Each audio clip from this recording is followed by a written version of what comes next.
अस्सलाम वालेकुम। आज हम स्टार्ट करने लगे हैं स्टीरियो केमिस्ट्री। तो जैसा कि आप लोगों को पता है कि स्टीरियो केमिस्ट्री में हमने मेन ये चीज़ पढ़नी पड़ती है, आइसोमर्स वगैरह, आइसोमराइजेशन वगैरह पढ़नी पड़ती है। तो आइसोमर्स में हमने एक चीज़ तो पहले बेसिक जो ऑलरेडी डिस्कस की थी, उसमें यह था कि आइसोमर्स में मेन टू टाइप्स होती हैं। एक स्ट्रक्चरल आइसोमर्स होते हैं और एक स्टीरियो आइसोमर्स होते हैं। स्ट्रक्चरल आइसोमर्स में फिर हम लोगों ने ये बात डिस्कस की थी, ऐसे स्ट्रक्चरल आइसोमर वो होते हैं जिनका मॉलिक्यूलर फार्मूला सेम हो लेकिन स्ट्रक्चर डिफरेंट हो। जैसे आप लोगों को पता है ये बात के इसमें एथेनॉल मेन एग्जांपल है, एथेनॉल वगैरह भी हो जाते हैं। उसके बाद डाईमिथाइल ईथर वगैरह। अगर इन दोनों की बात करें एथेनॉल और डाईमिथाइल ईथर की, तो एथेनॉल में मॉलिक्यूलर फार्मूला C2H5OH आ जाता है। ये इसका मॉलिक्यूलर फार्मूला है C2 और H6 और O, ये इसका मॉलिक्यूलर फार्मूला। डाईमिथाइल ईथर की बात की जाए तो डाईमिथाइल ईथर में भी C के दरमियान इधर एक ऑक्सीजन एटम आ जाते हैं और ये डाईमिथाइल ईथर। इसका मॉलिक्यूलर फार्मूला देखा जाए तो उसका भी C2H6O है। देखा जाए तो दोनों में मॉलिक्यूलर फार्मूला तो सेम है लेकिन स्ट्रक्चरल फार्मूला डिफरेंट है। तो इनको आइसोमर्स कहते हैं कि जिनका मॉलिक्यूलर फार्मूला तो सेम है लेकिन उनके अरेंजमेंट में जो स्पेस के अंदर अरेंजमेंट है वो डिफरेंट हो। स्ट्रक्चरल आइसोमर्स में फिर और मुख्तलिफ टाइप है, जैसे कि ये फंक्शनल ग्रुप आइसोमर्स भी इसी में आ जाता है। ये बेसिकली फंक्शनल ग्रुप आइसोमर्स है स्ट्रक्चरल आइसोमर्स के अंदर। तो स्ट्रक्चरल आइसोमर्स की फर्दर और भी मुख्तलिफ टाइप हैं, जैसे कि फंक्शनल ग्रुप आइसोमर्स में ये एक फंक्शनल ग्रुप है जिसका नाम है अल्कोहल, और ये वाला दूसरा ईथर फंक्शनल ग्रुप है। इस साइड पे भी मिथाइल ग्रुप, उस साइड पे भी मिथाइल ग्रुप, यानी दोनों साइड पे एक एक अल्काइल ग्रुप जुड़ा है। तो इन्हें कहा जाता है स्ट्रक्चरल आइसोमर्स के अंदर फंक्शनल ग्रुप आइसोमरिज्म। इसी तरीके से चेन आइसोमरिज्म भी होती है। उसके बाद मेटामरिज्म, टॉटोमरिज्म वगैरह वो भी सारे के सारे इसी के अंदर आ जाते हैं। और इसी तरीके से स्टीरियो केमिस्ट्री भी आ जाती है। आइसोमर्स के एक और भी टाइप्स होते हैं, जैसे स्ट्रक्चरल आइसोमर्स होते हैं, इसी तरीके से स्टीरियो आइसोमर्स भी होते हैं। उनके अंदर फिर दो चीजें आ जाती हैं, एक कन्फर्मेशन आ जाता है और एक कॉन्फ़िगरेशन आ जाती है। कॉन्फ़िगरेशन में जो ऑप्टिकल कॉन्फ़िगरेशन के फर्दर आगे दो टाइप है, एक है ज्योमेट्रिकल आइसोमरिज्म और एक ऑप्टिकल आइसोमरिज्म। ज्योमेट्रिकल में तो दो आ जाते हैं, सिस और ट्रांस। जैसे अगर एक सिस आ जाते हैं फर्दर और एक आ जाती है ट्रांस। सिस में ये होता है अगर दोनों बल्कि ग्रुप एक साइड पे लगे हों, जैसे फर्ज करें दोनों मिथाइल ग्रुप ऊपर लगे हों, इसे कहा जाता है सिस टू ब्यूटीन, क्योंकि दोनों मिथाइल ग्रुप एक ही साइड पे लगे हों। लेकिन अगर दोनों मिथाइल ग्रुप अपोजिट साइड पे लगे हों, जैसे एक मिथाइल ग्रुप तो ऊपर लगा हुआ है और एक मिथाइल ग्रुप नीचे, तो इसे कहा जाता है ट्रांस आइसोमर्स। इसी तरीके से जो ट्रांस होता है वो ज्यादा स्टेबल होता है क्योंकि स्टीरिक हिंड्रेंस इसमें कम होती है। जो ऊपर वाला दोनों बल्कि ग्रुप एक साइड पे आ जाते हैं, तो स्टीरिक हिंड्रेंस आम वर्डों में ये समझने की रुकावट को कहा जाता है। स्टीरिक इलेक्ट्रॉन पेयर की रिपल्जन होती है, दोनों एक साइड पे बल्कि ग्रुप आ गए तो जिसकी वजह से ये वाला जो सिस होता है ये अनस्टेबल होता है ट्रांस की निस्बत, और जो ट्रांस होता है ये मोर स्टेबल होता है। ऑप्टिकल आइसोमरिज्म में फिर आगे टाइप आ जाती है डेक्स्ट्रोरोटेटरी और लेवरोटेटरी, यानी प्लस और माइनस। जो प्लेन पोलराइज राइट को क्लॉकवाइज रोटेट करे उसे डेक्स्ट्रोरोटेटरी कहा जाता है, और प्लेन पोलराइज राइट को अगर कोई एंटी क्लॉकवाइज रोटेट करता है तो उसे लेवरोटेटरी कहा जाता है। ये एंटी क्लॉकवाइज रोटेट करते हैं। इसी तरीके से ये तो थी कॉन्फ़िगरेशंस की टाइप। इसी तरीके से स्टीरियो केमिस्ट्री के अंदर कन्फर्मेशनल आइसोमर्स भी होते हैं, जैसे कि इक्लिप्स, गाउच और स्टैगर्ड। ये होते हैं, यानी इनमें से जो स्टैगर्ड होता है वो ज्यादा स्टेबल होता है बनिस्बत इक्लिप्स और गाउच के। गाउच आइसोमरिज्म में इसमें जो इक्लिप्स होता है उसमें ये होता है अगर इसकी न्यूमैन प्रोजेक्शन वगैरह ड्रॉ की जाए तो ये वाला जो होता है ये फ्रंट कार्बन होता है, और ये वाली जो ऊपर फर्ज करने मिथाइल ग्रुप है, इस साइड पे हाइड्रोजन, इस साइड पे हाइड्रोजन, ये वाली फ्रंट कार्बन है। ये वाला जो होता है पहले ये वाले जो तीन है जो के सर्कल के अंदर से स्टार्ट हो रहे हैं, इन्हें कहा जाता है फ्रंट कार्बन। ये वाली फ्रंट कार्बन है। यानी फर्ज करें अगर इथेन की हमने ड्रॉ की हुई हो तो ये इथेन में दो कार्बन होते हैं। ये वाले जो है ये फ्रंट कार्बन, और ये वाली जो कार्बन है ये जो सर्कल के थ्रू शो की ये वाली बैक कार्बन है, यानी पीछे अगर मॉलिक्यूल को देखा जाए तो इसमें अब इसे कहा जाता है इक्लिप्स, क्योंकि एक के साथ दूसरे बिल्कुल आए हुए हैं तो इन्हें कहा जाता है इक्लिप्स। और ये सारों से लेस स्टेबल होती है क्योंकि रिपल्जन इसमें ज्यादा होती है, तो ओरिजिनल स्ट्रेन वगैरह ज्यादा होती है, इलेक्ट्रॉन पेयर की रिपल्जन वगैरह देखी जाए तो इसमें इक्लिप्स होती है और ये लेस स्टेबल होती है। उसके बाद आगे दरमियान में आ जाती है गाउच। गाउच से भी इसी तरीके से होती है, तो लेकिन थोड़ी सी इसमें थोड़ा सा चेंज होता है, एक इस तरीके से आ जाती है। जो स्टैगर्ड होती है वो सारों से ज्यादा स्टेबल होती है। जो स्टैगर्ड होती है उसमें बिल्कुल लेस, मुझे भी आगे फर्दर आ रही है, फिर और ज्यादा डिटेल से डिस्कस करते हैं। फिलहाल हम ये आगे स्टार्ट करते हैं एडवांस्ड स्टीरियोकेमिस्ट्री। ये what are isomers, what is the structure formula वगैरह हम देखेंगे, molecular formula, different connectivity, arrangement of atoms in arrangement of atom in space.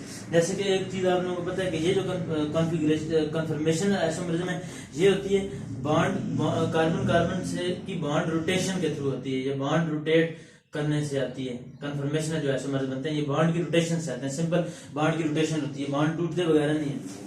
इसमें तो पूरा कार्बन हाइड्रोजन का बॉन्ड एक मिथाइल ग्रुप ऊपर था, ये वाला मिथाइल ग्रुप एक नीचे आ गए। लेकिन ये कन्फर्मेशन में जो सिर्फ बॉन्ड की रोटेशन होती है, ये अगर याद रखना है तो याद रखने के सारों से आसान तरीके रोटेशन में भी आर आ रहा है और कन्फर्मेशन के अंदर भी आर आ रहा है, उस हिसाब से आप लोग ध्यान में रख सकते हैं। कन्फर्मेशन में जो बॉन्ड की रोटेशन होती है। पोजीशन आइसोमर, स्ट्रक्चरल आइसोमरिज्म में और पोजीशन आइसोमर्स भी होते हैं। जैसे कि फर्ज करें ये एक 3 कार्बन है, एक अल्कोहल ग्रुप इस साइड पे लगा हुआ है, बाकी अंडरस्टूड है कि हाइड्रोजन नहीं है, वो डालने की जरूरत नहीं है क्योंकि कार्बन की वैलेंसी 4 होती है, वो अंडरस्टूड है कि बाकी जगह पे हाइड्रोजन नहीं लगे में। वो इसके साथ 2 हाइड्रोजन है, इसके साथ 2 हाइड्रोजन है, इसके साथ 3 हाइड्रोजन है। अब ये एक फंक्शनल ग्रुप पहले कार्बन के साथ लगा हुआ है और एक यही फंक्शनल ग्रुप अगर दूसरे कार्बन के साथ लग जाए, ऐसे करेंगे पोजीशन आइसोमर्स, क्योंकि फंक्शनल ग्रुप की सिर्फ पोजीशन चेंज होगी। इसी तरीके से फंक्शनल ग्रुप आइसोमरिज्म में मैं आपको पहले समझा दूंगा, जिसमें एथेनॉल और डायमिथाइल ईथर की एग्जांपल आ रही थी। टाटोमरिज्म में ये होता है हाइड्रोजन अगर एक मॉलिक्यूल के अंदर ही हाइड्रोजन अगर मॉलिक्यूल के अंदर ही एक कार्बन से शिफ्ट होकर दूसरी जगह पे चला जाए, उसे टाटोमरिज्म कहते हैं। इसी तरीके से मेटामरिज्म वगैरह भी और इसी स्ट्रक्चरल आइसोमर्स की टाइप्स के अंदर आ जाते हैं। अब आगे पढ़ते हैं stereo isomers, arrangement of different atoms in 3D।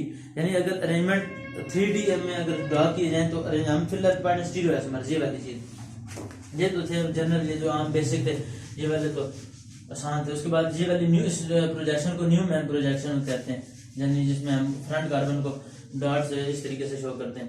बाकी हम अभी स्टीरियो आइसोमर पढ़ते हैं। तो स्टीरियो आइसोमर में मैंने आपको बताया कि 2 चीजें आ जाती है, एक कॉन्फ़िगरेशन और एक कन्फर्मेशन। कन्फर्मेशन में बॉन्ड टू बॉन्ड की रोटेशन होती है। 3D एटम की जब 3D में डिफरेंट अरेंजमेंट होती है, 2 काइंड बनते हैं, एक कॉन्फ़िगरेशन और एक कन्फर्मेशन। कॉन्फ़िगरेशन में वही one isomer can be interconvert to function or breakage of the bond or new arrangement cannot be obtained by geometry, new arrangement cannot be obtained by। अच्छा, ये जो कॉन्फ़िगरेशन आइसोमर्स में होती है, इसमें जो ब्रेकिंग ऑफ बॉन्ड होती है। कॉन्फ़िगरेशन और कन्फर्मेशन में जो मेन फर्क है वो ये जो कॉन्फ़िगरेशन होती है उसमें बॉन्ड ब्रेकेज और बॉन्ड फॉर्मेशन होती है। बॉन्ड ब्रेकेज और दूसरी काम क्या होता है, बॉन्ड फॉर्मेशन वगैरह हो रही होती है कन्फर्मेशन के अंदर, कॉन्फ़िगरेशन के अंदर। जबकि कन्फर्मेशन के अंदर अगर डिफरेंस देखा जाए तो कन्फर्मेशन में कोई बॉन्ड ब्रेकेज और बॉन्ड फॉर्मेशन नहीं होती, सिंपल बॉन्ड्स की सिर्फ रोटेशन होती है। डिफरेंट अरेंजमेंट ऑफ एटम और group just by rotating carbon carbon bond और सम अदर लिंकेज। जब बात करते कार्बन हाइड्रोजन की बॉन्ड की रोटेशन हो सकती है, जरूरी नहीं सिर्फ कार्बन कार्बन की बॉन्ड रोटेशन, लेकिन मेन जो चीज है वो बॉन्ड की रोटेशन होगी। और सम from the rotation no breakage और formation of the bond just rotate. इसमें यानी कन्फर्मेशन में सिर्फ बॉन्ड की रोटेशन होती है, बॉन्ड ब्रेकेज और बॉन्ड फॉर्मेशन नहीं होती। अच्छा, ज्योमेट्रिकल आइसोमरिज्म की और भी टाइप्स हैं कई, जैसे कि ज्योमेट्रिकल आइसोमरिज्म की सिर्फ सिस और ट्रांस तो बेसिक हैं। जैसे कि अगर दोनों बल्कि ग्रुप एक साइड पे आ जाए तो वो सिस है, और दोनों बल्कि ग्रुप अगर अपोजिट साइड में हो तो ट्रांस है, और ये बहुत ज्यादा स्टेबल है। जबकि ज्योमेट्रिकल आइसोमरिज्म की और भी फर्दर टाइप हैं, जिन्हें आर और एस से भी डिनोट किया जाता है। इसी तरीके से पी और एम भी इसी ज्योमेट्रिकल की टाइम है, पी को मतलब पॉजिटिव, एम का मतलब नेगेटिव। इसी तरीके से इसकी एक और भी टाइम है जिन्हें ई और जेड कहा जाता है, वो भी इसकी टाइप्स हैं ज्योमेट्रिकल आइसोमरिज्म की। ये जो सिस और ट्रांस के अलावा 2 टाइप्स तो ये है कि दूसरी आर और एस के थ्रू भी शो किया जाता है, पी और एम भी इसको से भी हम चेक कर सकते हैं, पी और एम के थ्रू भी, इसी तरीके से ई और जेड भी। अब आगे आ जाते हैं स्टीरियो आइसोमर्स। आगे फंक्शनल कॉन्फ़िगरेशन में फिर हमने ये पढ़ा है कि कॉन्फ़िगरेशन में ज्योमेट्रिकल और ऑप्टिकल हो जाते हैं, और स्टीरियो आइसोमरिज्म में एक कन्फर्मेशन दूसरी टाइप है इसकी मेन। Isomer structure that possess the same chemical formula. Isomer में सारी बात है, मॉलिक्यूलर फार्मूला तो सेम होता है। जैसे आप लोगों ने पढ़ा है केमिकल फार्मूले में 2 किस्म के फार्मूले होते हैं, 3 किस्म के फार्मूले आ जाते हैं, एक मॉलिक्यूलर फार्मूला, एक कंडेंस्ड मॉलिक्यूलर फार्मूला और एक स्ट्रक्चर फार्मूला। मॉलिक्यूलर तो फार्मूला जैसे यही है, एथेनॉल का अगर मॉलिक्यूलर फार्मूला लिखा जाए तो ये हो जाएगा C2H6O, ये मॉलिक्यूलर फार्मूला है। और इसी एथेनॉल का अगर स्ट्रक्चरल फार्मूला लिखा जाए तो ये हो जाएगा OH। इसी का अगर कंडेंस स्ट्रक्चर फार्मूला जो तीसरी होती है CH3 जिस सीक्वेंस में कार्बन ऑब्टेन आ रहे होते हैं, पहले मिथाइल ग्रुप आया, मिथाइल ग्रुप लिख दिया, फिर CH2 आया, CH2 लिख दिया, फिर आगे OH आया तो ये OH लिख दिया। इस तरीके से इसे कहा जाता है जो कंडेंस स्ट्रक्चर फार्मूला जिस सीक्वेंस के हिसाब से पीर हो होते हैं। इसी तरीके से अगर प्रोपेन का कंडेंस स्ट्रक्चर फार्मूला लिखना है तो उसमें हम इस तरीके से लिख सकते हैं CH3 CH2 फिर CH3। ये स्ट्रक्चर फार्मूला, ये कंडेंस स्ट्रक्चर फार्मूला, ये मॉलिक्यूलर फार्मूला। अब एसोमर्स ऐसे स्ट्रक्चर होते हैं जैसे हमने बात की कि जिसमें मॉलिक्यूलर फार्मूला तो सेम होता है। एसोमर्स की सेम कनेक्टिविटी हो भी सकती है और नहीं भी हो सकती है। अगर कनेक्टिविटी सेम हो तो उसे हम स्टीरियो एसोमर कहते हैं, अगर कनेक्टिविटी सेम ना हो तो उसे कॉन्स्टिट्यूशनल एसोमर्स कह लेते हैं। अब आगे आ जाती है कायरलिटी टर्म।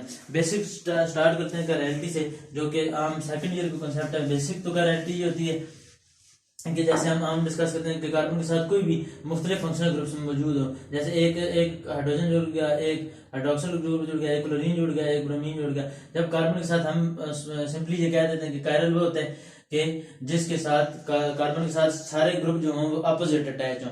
जैसे कि आप लोगों ने पढ़ा होगा प्लेन ऑफ सिमेट्री वगैरह, एक्सिस ऑफ सिमेट्री वगैरह। तो इसी तरीके से कायरल भी ये है कि कार्बन के साथ जब अपोजिट सारे ग्रुप जो हैं वो डिफरेंट अटैच हों तो उसे कायरल कहा जाता है। उसे ये वाली जो कार्बन होती है इस कार्बन को कायरल कार्बन कहा जाता है। और ये जिसके साथ मुख्तलिफ फंक्शनल ग्रुप की ये प्रॉपर्टी जो शो करी इसे कायरलिटी की प्रॉपर्टी कहा जाता है।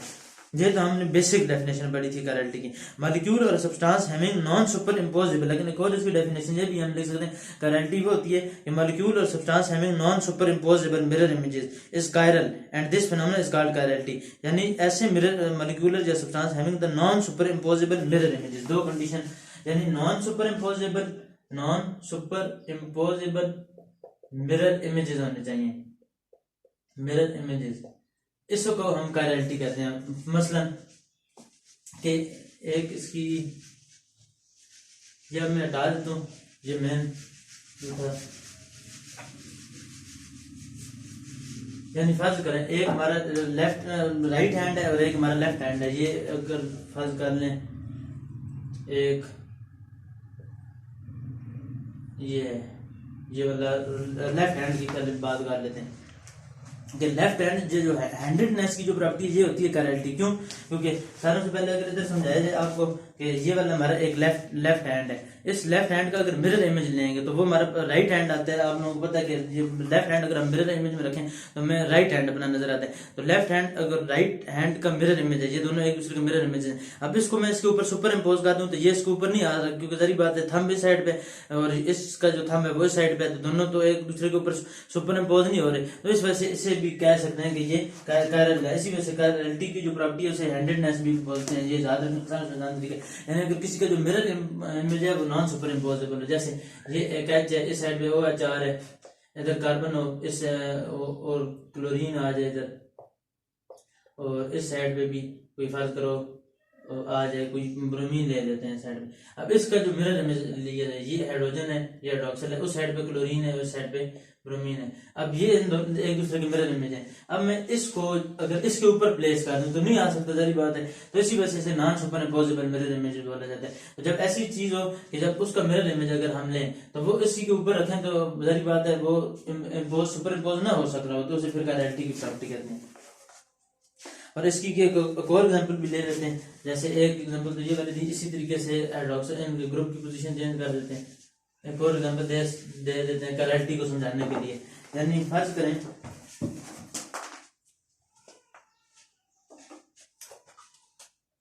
अगर इस कार्बन के साथ एक साइड पे हाइड्रोजन जुड़ा हो और दूसरी साइड पे कार्बोक्सिलिक एसिड, एक साइड पे R और इस साइड पे NH2।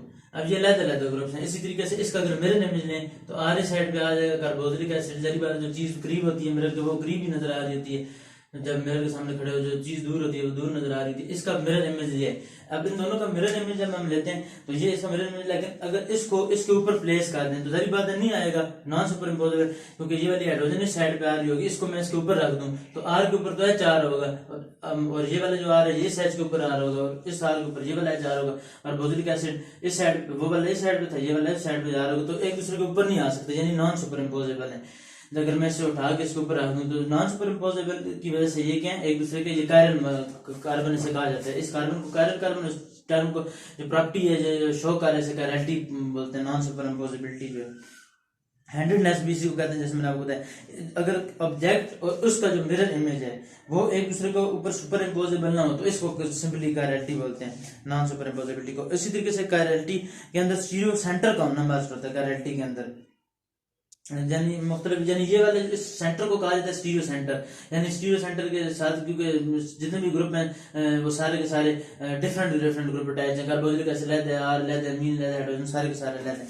Central carbon has the 4 different groups is asymmetric, और इसी को ना ये इसके साथ क्योंकि अपोजिट ग्रुप सारे के सारे अटैच हैं तो ये भी कार्बन के साथ अपोजिट ग्रुप सारे अटैच हैं, तो इस कार्बन को कायरल कार्बन भी कहते हैं, कायरल कार्बन। इस कार्बन को भी कायरल कार्बन कह सकते हैं क्योंकि जाहिर बात है ये कायरलिटी प्रॉपर्टी शो कर रही है, कायरल कार्बन। और इसी को स्टीरियो सेंटर भी कहते हैं, स्टीरियो सेंटर जिसके साथ डिफरेंट ग्रुप अटैच हैं, स्टीरियो सेंटर भी, कायरल कार्बन भी। और इसको एसिमेट्रिक भी कहते हैं, एसिमेट्रिक यानी इसके अंदर सिमेट्री नहीं है, इस वजह से एसिमेट्रिक बोला है। एसिमेट्रिक का मतलब सिमेट्री इसके अंदर नहीं है, क्योंकि अगर किसी चीज के अंदर प्लेन ऑफ सिमेट्री आ जाए या एक्सिस ऑफ सिमेट्री आ जाए या लाइन ऑफ सिमेट्री आ जाए तो वो कायरलिटी नहीं होती, तो इसी वजह से वो फिर कायरलिटी नहीं रहती। तो ये इसके अंदर क्योंकि प्लेन ऑफ सिमेट्री भी नहीं है, एक्सिस ऑफ सिमेट्री भी नहीं है, ये एसिमेट्रिक है। एसिमेट्रिक मेन जो चीज होती है वो एसिमेट्रिक होना चाहिए। बात तो ऐसे भी मॉलिक्यूल होते हैं जिनके साथ डिफरेंट ग्रुप अटैच होते हैं लेकिन फिर भी वो कायरलिटी शो कर रहे होते हैं। बात तो ऐसे भी होता है कि जिनके साथ ग्रुप सेम अटैच होते हैं लेकिन फिर भी वो कायरलिटी सेम ग्रुप अलग के कायरलिटी शो नहीं करते। हमने जैसे बात पढ़ी थी कि कार्बन के साथ हमेशा डिफरेंट ग्रुप अटैच होने चाहिए, लेकिन बात ऐसे भी होता है कि कार्बन के साथ सेम ग्रुप अटैच होते हैं लेकिन फिर भी वो कायरलिटी शो कर होते हैं। तो इस तरीके से आगे और डिफरेंट ग्रुप्स आ रहे हैं। स्टीरियो सेंटर के साथ ऐसा सेंटर जिसके साथ 4 डिफरेंट ग्रुप अटैच होने से एसिमेट्रिक कहते हैं या कायरल भी कहते हैं। If it asymmetric it exhibit chirality, यानी इसमें हम ये नहीं कहते कि अगर कोई एसिमेट्रिक है तो वो कायरल होगा ही होगा मस्त। हम सिर्फ ये कह सकते हैं कि अगर कोई एसिमेट्रिक कार्बन है तो वो कायरलिटी आ सकती है, फिर उसके अंदर कायरलिटी आ सकती है, हम ये टर्म बोलते हैं आ सकती है, यानी वो क्योंकि उसके अंदर एसिमेट्रिक है तो वो कायरलिटी शो कर सकते हैं। ये नहीं है कि पक्का अगर कोई एसिमेट्रिक होगा वो लाजमी शो करेगा ही करेगा लाजमी, ये नहीं होता। आगे बहुत ऐसे मॉलिक्यूल हैं, chiral and A chiral molecule. अब जो 2 एसिमेट्रिक कार्बन है, अब इस कार्बन के साथ देखा जाए एक और मॉलिक्यूल अगर ड्रॉ किया जाए, एक कार्बन है, दूसरा इसके साथ एक ब्रोमीन है, इसके साथ एक फ्लोरीन है और एक मिथाइल ग्रुप है। इसी तरीके से एक और कार्बन है, इसके साथ एक फ्लोरीन है, एक कार्बन है, एक ब्रोमीन है, ये इसी साइड पे, और एक ये मिथाइल ग्रुप है, ये एक मॉलिक्यूल है। इसकी अगर दरम्यान में से प्लेन ऑफ सिमेट्री लें या वो डालें तो ये 2 एसिमेट्रिक कार्बन है, ये भी एक एसिमेट्रिक कार्बन है, ये वाला एक एसिमेट्रिक कार्बन है, और ये देखा जाए तो ये भी एक एसिमेट्रिक कार्बन है क्योंकि इसके साथ अगर देखा जाए तो एक ये वाला ग्रुप अटैच है, एक ये वाला ग्रुप अटैच है, एक ये वाला ग्रुप अटैच है और एक ये पूरा ग्रुप देखा जाए तो अलग पूरा अटैच है। उस कार्बन के साथ भी यही वो वाला कार्बन भी जो है ये एक एसिमेट्रिक कार्बन है। अब एक और आगे आ जाता है मीजो कंपाउंड। मीजो कंपाउंड आगे फर्दर डिटेल से पढ़ते हैं। पहले कायरलिटी डज नॉट, कायरल के लिए क्या चीज होना जरूरी है कि एसिमेट्रिक होना चाहिए। एसिमेट्रिक होने का मतलब यानी वो सिमेट्रिक ना हो, उसके अंदर प्लेन ऑफ सिमेट्री ना हो, एक्सिस ऑफ सिमेट्री ना हो, लाइन ऑफ सिमेट्री ना हो। Does not super impose with its mirror image, और दूसरी चीज वो सुपर इम्पोज ना हो सकता हो, यानी पहली टर्म तो ये डिफरेंट ग्रुप अटैच हो यानी एसिमेट्रिक हो। दूसरी चीज यानी इसके ऊपर सुपर इम्पोज, उसके मिरर इमेज को उसके ऊपर सुपर इम्पोज ना किया जा सकता हो। दूसरी चीज नॉन सुपर इम्पोजिबिलिटी, और it must not have any asymmetric elements, यानी उसके अंदर plane of symmetry, centre of symmetry और एक्सिस ऑफ सिमेट्री ना हो, ये 3 चीजें। अब एक मॉलिक्यूल है जैसे कि 2,5 डाइमिथाइल 1,4 डाइऑक्सेन, इसके अंदर सेंटर ऑफ सिमेट्री होती है और इन्वर्जन भी बात होती है। इसी तरीके से एक और मॉलिक्यूल है, वो देखा जाए तो वो भी एक कायरल है। एक मॉलिक्यूल में ड्रा करता हूँ, कायरलिटी तो समझ आ गई आप लोगों को, डिफरेंट ग्रुप अटैच हो। अब जो एक आयरन होता है वो क्या होता है कि फर्ज करो 2 सेम ग्रुप आ जाए, इधर एक हाइड्रोजन आ जाए, इधर भी एक हाइड्रोजन आ जाए। पहले इधर एक हाइड्रोक्सिल ग्रुप था तो ये क्या था, कायरल कार्बन, क्योंकि सारे ग्रुप डिफरेंट टाइप से। लेकिन आप इधर भी हाइड्रोजन लगा दें तो क्योंकि 2 ग्रुप सेम हो गए, ये भी हाइड्रोजन है ये भी हाइड्रोजन है, क्योंकि 2 ग्रुप सेम हो गए तो इसका मतलब है ये एक कायरल है। एक कायरल का मतलब इसके अंदर अब कायरलिटी नहीं है। जैसे हमने 2 टर्म पढ़ी है ना कि जो कायरल होता है वो एसिमेट्रिक होता है क्योंकि उसके अंदर सिमेट्री नहीं होती। अब ये वाला जो है एक कायरल का मतलब कि ये उसके अंदर वो कायरलिटी नहीं है, यानी एक कायरल है ये, इसको एक कायरल होता है और इसका मतलब है ये सिमेट्रिक भी है, सिमेट्रिक। तो उस ये वाली दो चीजें होगी, एक कायरल कार्बन की आपको समझ आ गई। उसके बाद टेट्राहेड्रल प्लेन ऑफ सिमेट्री, एक और मॉलिक्यूल मैं आपके सामने ड्रा करता हूँ। अगर ये हो, इसके साथ एक हाइड्रोजन है और एक मिथाइल ग्रुप है। अब देखने से ये वाला कार्बन कैसा है, ये इसके अंदर कैरेलिटी है या नहीं, क्योंकि मेन कार्बन ये होगा, कार्बन के साथ एक हाइड्रोजन ग्रुप पे अटैच है, एक मिथाइल ग्रुप है। देखा जाए इस कार्बन के साथ ये भी कार्बन है, ये भी कार्बन है, दोनों सेम ग्रुप पे अटैच है, इसका मतलब है ये कायरल नहीं है। तो इसका मतलब है ये एक कायरल है। क्यों? क्योंकि इसके अंदर प्लेन ऑफ सिमेट्री आ गई है। इधर से दरम्यान से कट करें तो या इस तरीके से दें तो दोनों एक ही पार्ट आ गया, टाई पार्ट गई। इस साइड से भी ये वाला कार्बन एक सेम एलिमेंट से, दोनों एक साइड से सेम एलिमेंट से जुड़ा हुआ है। तो जल्दी बात है, इसके अंदर प्लेन ऑफ सिमेट्री आ गई। क्योंकि इसके अंदर प्लेन ऑफ सिमेट्री आ गई, इस वजह से ये क्या, प्लेन ऑफ सिमेट्री आने की वजह से ये एक आयरन है, यानी इसके अंदर कैरेलिटी नहीं है। अब स्टीरियोजेनिक सेंटर्स वगैरह क्या होते हैं? स्टीरियोजेनिक सेंटर कायरल कार्बन होनी चाहिए उसके अंदर, carbon having the 4 different groups, इसे कहा जाता है स्टीरियोजेनिक सेंटर। अब ये भी एक स्टीरियोजेनिक सेंटर है, देखा जाए ये वाला। क्यों? क्योंकि इसके साथ कार्बन के साथ 4 डिफरेंट ग्रुप्स अटैच हैं, तो इसे स्टीरियोजेनिक सेंटर भी बोला जाता है। तो आपको कैरेलिटी की समझ आ गई होगी, यानी प्लेन ऑफ सिमेट्री ना हो, एक्सिस ऑफ सिमेट्री ना हो, तो और दूसरी चीज non superimposable mirror images हो उसके। अब एक और मॉलिक्यूल आपके सामने ड्रा करता हूं। कार्बन के साथ एक साइड पे अगर हाइड्रोजन हो, एक साइड पे क्लोरीन हो, एक साइड पे इथाइल हो C2H5 और एक साइड पे मिथाइल ग्रुप हो। अब इस कार्बन, ये कौन सी कायरल है? कायरल कार्बन है। क्यों? क्योंकि इसके अंदर एसिमेट्रिक कार्बन है, कायरल कार्बन है, क्योंकि इसके अंदर सिमेट्री नहीं है। इसके साथ 4 डिफरेंट ग्रुप अटैच है और नॉन सुपर, इसका मिरर में जो है वो भी नॉन सुपर इम्पोजेबल। तो इस सेंटर को स्टीरियोजेनिक सेंटर हम कह सकते हैं, जिसका नाम है स्टीरियोजेनिक सेंटर। ऐसा कार्बन जिसके साथ 4 डिफरेंट ग्रुप अटैच हो। अब दो और चीजें आ जाती हैं, एक एनंशियोमर और एक डायस्टीरियोमर्स आ जाते हैं। एनंशियोमर्स की पहले बात कर लेते हैं कि जो एनंशियोमर्स होते हैं उसमें मेल्टिंग पॉइंट और बॉइलिंग पॉइंट में कोई डिफरेंस नहीं होता, यानी उनका मेल्टिंग पॉइंट भी सेम होता है, बॉइलिंग पॉइंट भी सेम होता है। ऑब्जेक्ट और उसका मिरर इमेज अब ड्रॉ करते हैं। एक इधर एक मिथाइल ग्रुप हो CHO, एक एल्डिहाइड, इस साइड पे 4 कार्बन हो CH2OH, इस साइड पे भी एक हाइड्रोक्सिल ग्रुप, इस कार्बन के साथ भी एक हाइड्रोक्सिल ग्रुप, इन दोनों के साथ एक कार्बन, यानी टोटल 4 कार्बन है। एक ये CHO है और इसके साथ CH2O है। ये एक एल्डिहाइड ग्रुप है, जिससे ये एक हाइड्रोक्सिल ग्रुप है, यानी जो अल्कोहल का ग्रुप होता है। इस कार्बन के दोनों साइडों पे ये हाइड्रोक्सिल ग्रुप इस साइड में। अब इसी का मिरर इमेज ड्रॉ करते हैं। वो भी सारी बात है, CHO ये तो ऊपर ही रहेगा, ये वाला हाइड्रोक्सिल ग्रुप इस साइड पे आ जाएगा, ये वाला हाइड्रोक्सिल ग्रुप इस साइड पे, CH2OH और दोनों हाइड्रोजन उधर से चले जाते हैं। अब इसका ये मिरर इमेज है। अब मैं इसको इसके ऊपर सुपर इम्पोज कर दूं तो ये non superimposable mirror images हैं एक दूसरे के, तो इन्हें एनंशियोमर्स भी बोल सकते हैं, इन्हें कहा जाता है एनंशियोमर्स। तो stereo isomeric properties, the molecule which chirality arising from the one or more stereocentric are classified as possessing the central chirality। Stereogenic axis में एक्सियल कैरेलिटी भी आ जाती है, प्लेनर कैरेलिटी वगैरह भी होती है, सेंट्रल कैरेलिटी। पहले सेंट्रल कैरेलिटी की बात कर लेते हैं। सेंट्रल कैरेलिटी की टाइप्स होती है मुख्तलिफ, central chirality, planar chirality, axial chirality. Central chirality होती है due to presence of chiral centre, यानी अगर किसी कायरल सेंटर की वजह से आ रही है तो उसे सेंट्रल कैरेलिटी कहा जाता है। अब ये मैं एनंशियोमेरिक जो एनंशियोमर्स थे वो मैं मिटा रहा हूँ, इरेज कर रहा हूँ। बस एनंशियोमर सारों से सिंपल होते हैं, यानी यही होते हैं enantiomer, non superimposable mirror images. Central symmetry chirality की बात कर लेते हैं। अगर सेंट्रल कार्बन स्टीरियोजेनिक सेंटर की वजह से अगर हो, सेंट्रल कैरेलिटी नाम से ही पता चल रहा है, सेंट्रल एटम की वजह से, यानी सेंट्रल एलिमेंट की वजह से अगर कैरेलिटी पड़ी हो, तो इधर हाइड्रोजन है, इस साइड पे एक मिथाइल ग्रुप है, इस साइड पे एक ब्रोमीन ग्रुप है, इसी का मिरर इमेज है। तो H ऊपर साइड पे क्लोरीन, ब्रोमीन साइड पे और पिछली साइड में मिथाइल ग्रुप, ये भी सारी बात non superimposable mirror image है। अब ये वाले जो है ये कायरल कार्बन है और ये इसे सेंट्रल कैरेलिटी बोलते हैं, क्योंकि इस कार्बन की वजह से, क्योंकि इसके साथ डिफरेंट ग्रुप्स अटैच हैं, इस वजह से सेंट्रल कैरेलिटी इसको कहा जाता है। अब एक और है एक्सियल कैरेलिटी। एक्सियल कैरेलिटी जो होते हैं, देखा जाए तो आपके सामने अगर मैं एक मॉलिक्यूल शो करूं, ये कायरल एलीन जिसे कहा जाता है, जब कार्बन कार्बन के साथ डबल बॉन्ड बनाया होता है उसमें फिर आगे फर्दर कार्बन के साथ डबल बॉन्ड, उसे कहा जाता है एलीन्स। अब ये देखा जाए तो ये अगर एक है एलीन्स, देखने से तो इस तरह लग रहा है कि ये तो उल्टा कायरल नहीं होगी, लेकिन ये इसके अंदर ये भी बायराइज वगैरह ये भी एक्सियल कैरेटीन के अंदर आ जाती है, एक्सियल बायराइज और एरीन्स वगैरह। इस तरह से देखा जाए तो इसके साथ तो बात बात ये वाला ग्रुप अटैच होता है, बात बात ये जो आपको पता है ये जो हम डॉटेड से शो करते हैं, फर्ज करें अगर मैं आपके सामने एक मॉलिक्यूल ड्रा करता हूँ, एक मैं डॉट से शो कर देता हूँ तो इसका मतलब है, और एक वेज से शो किया जाता है।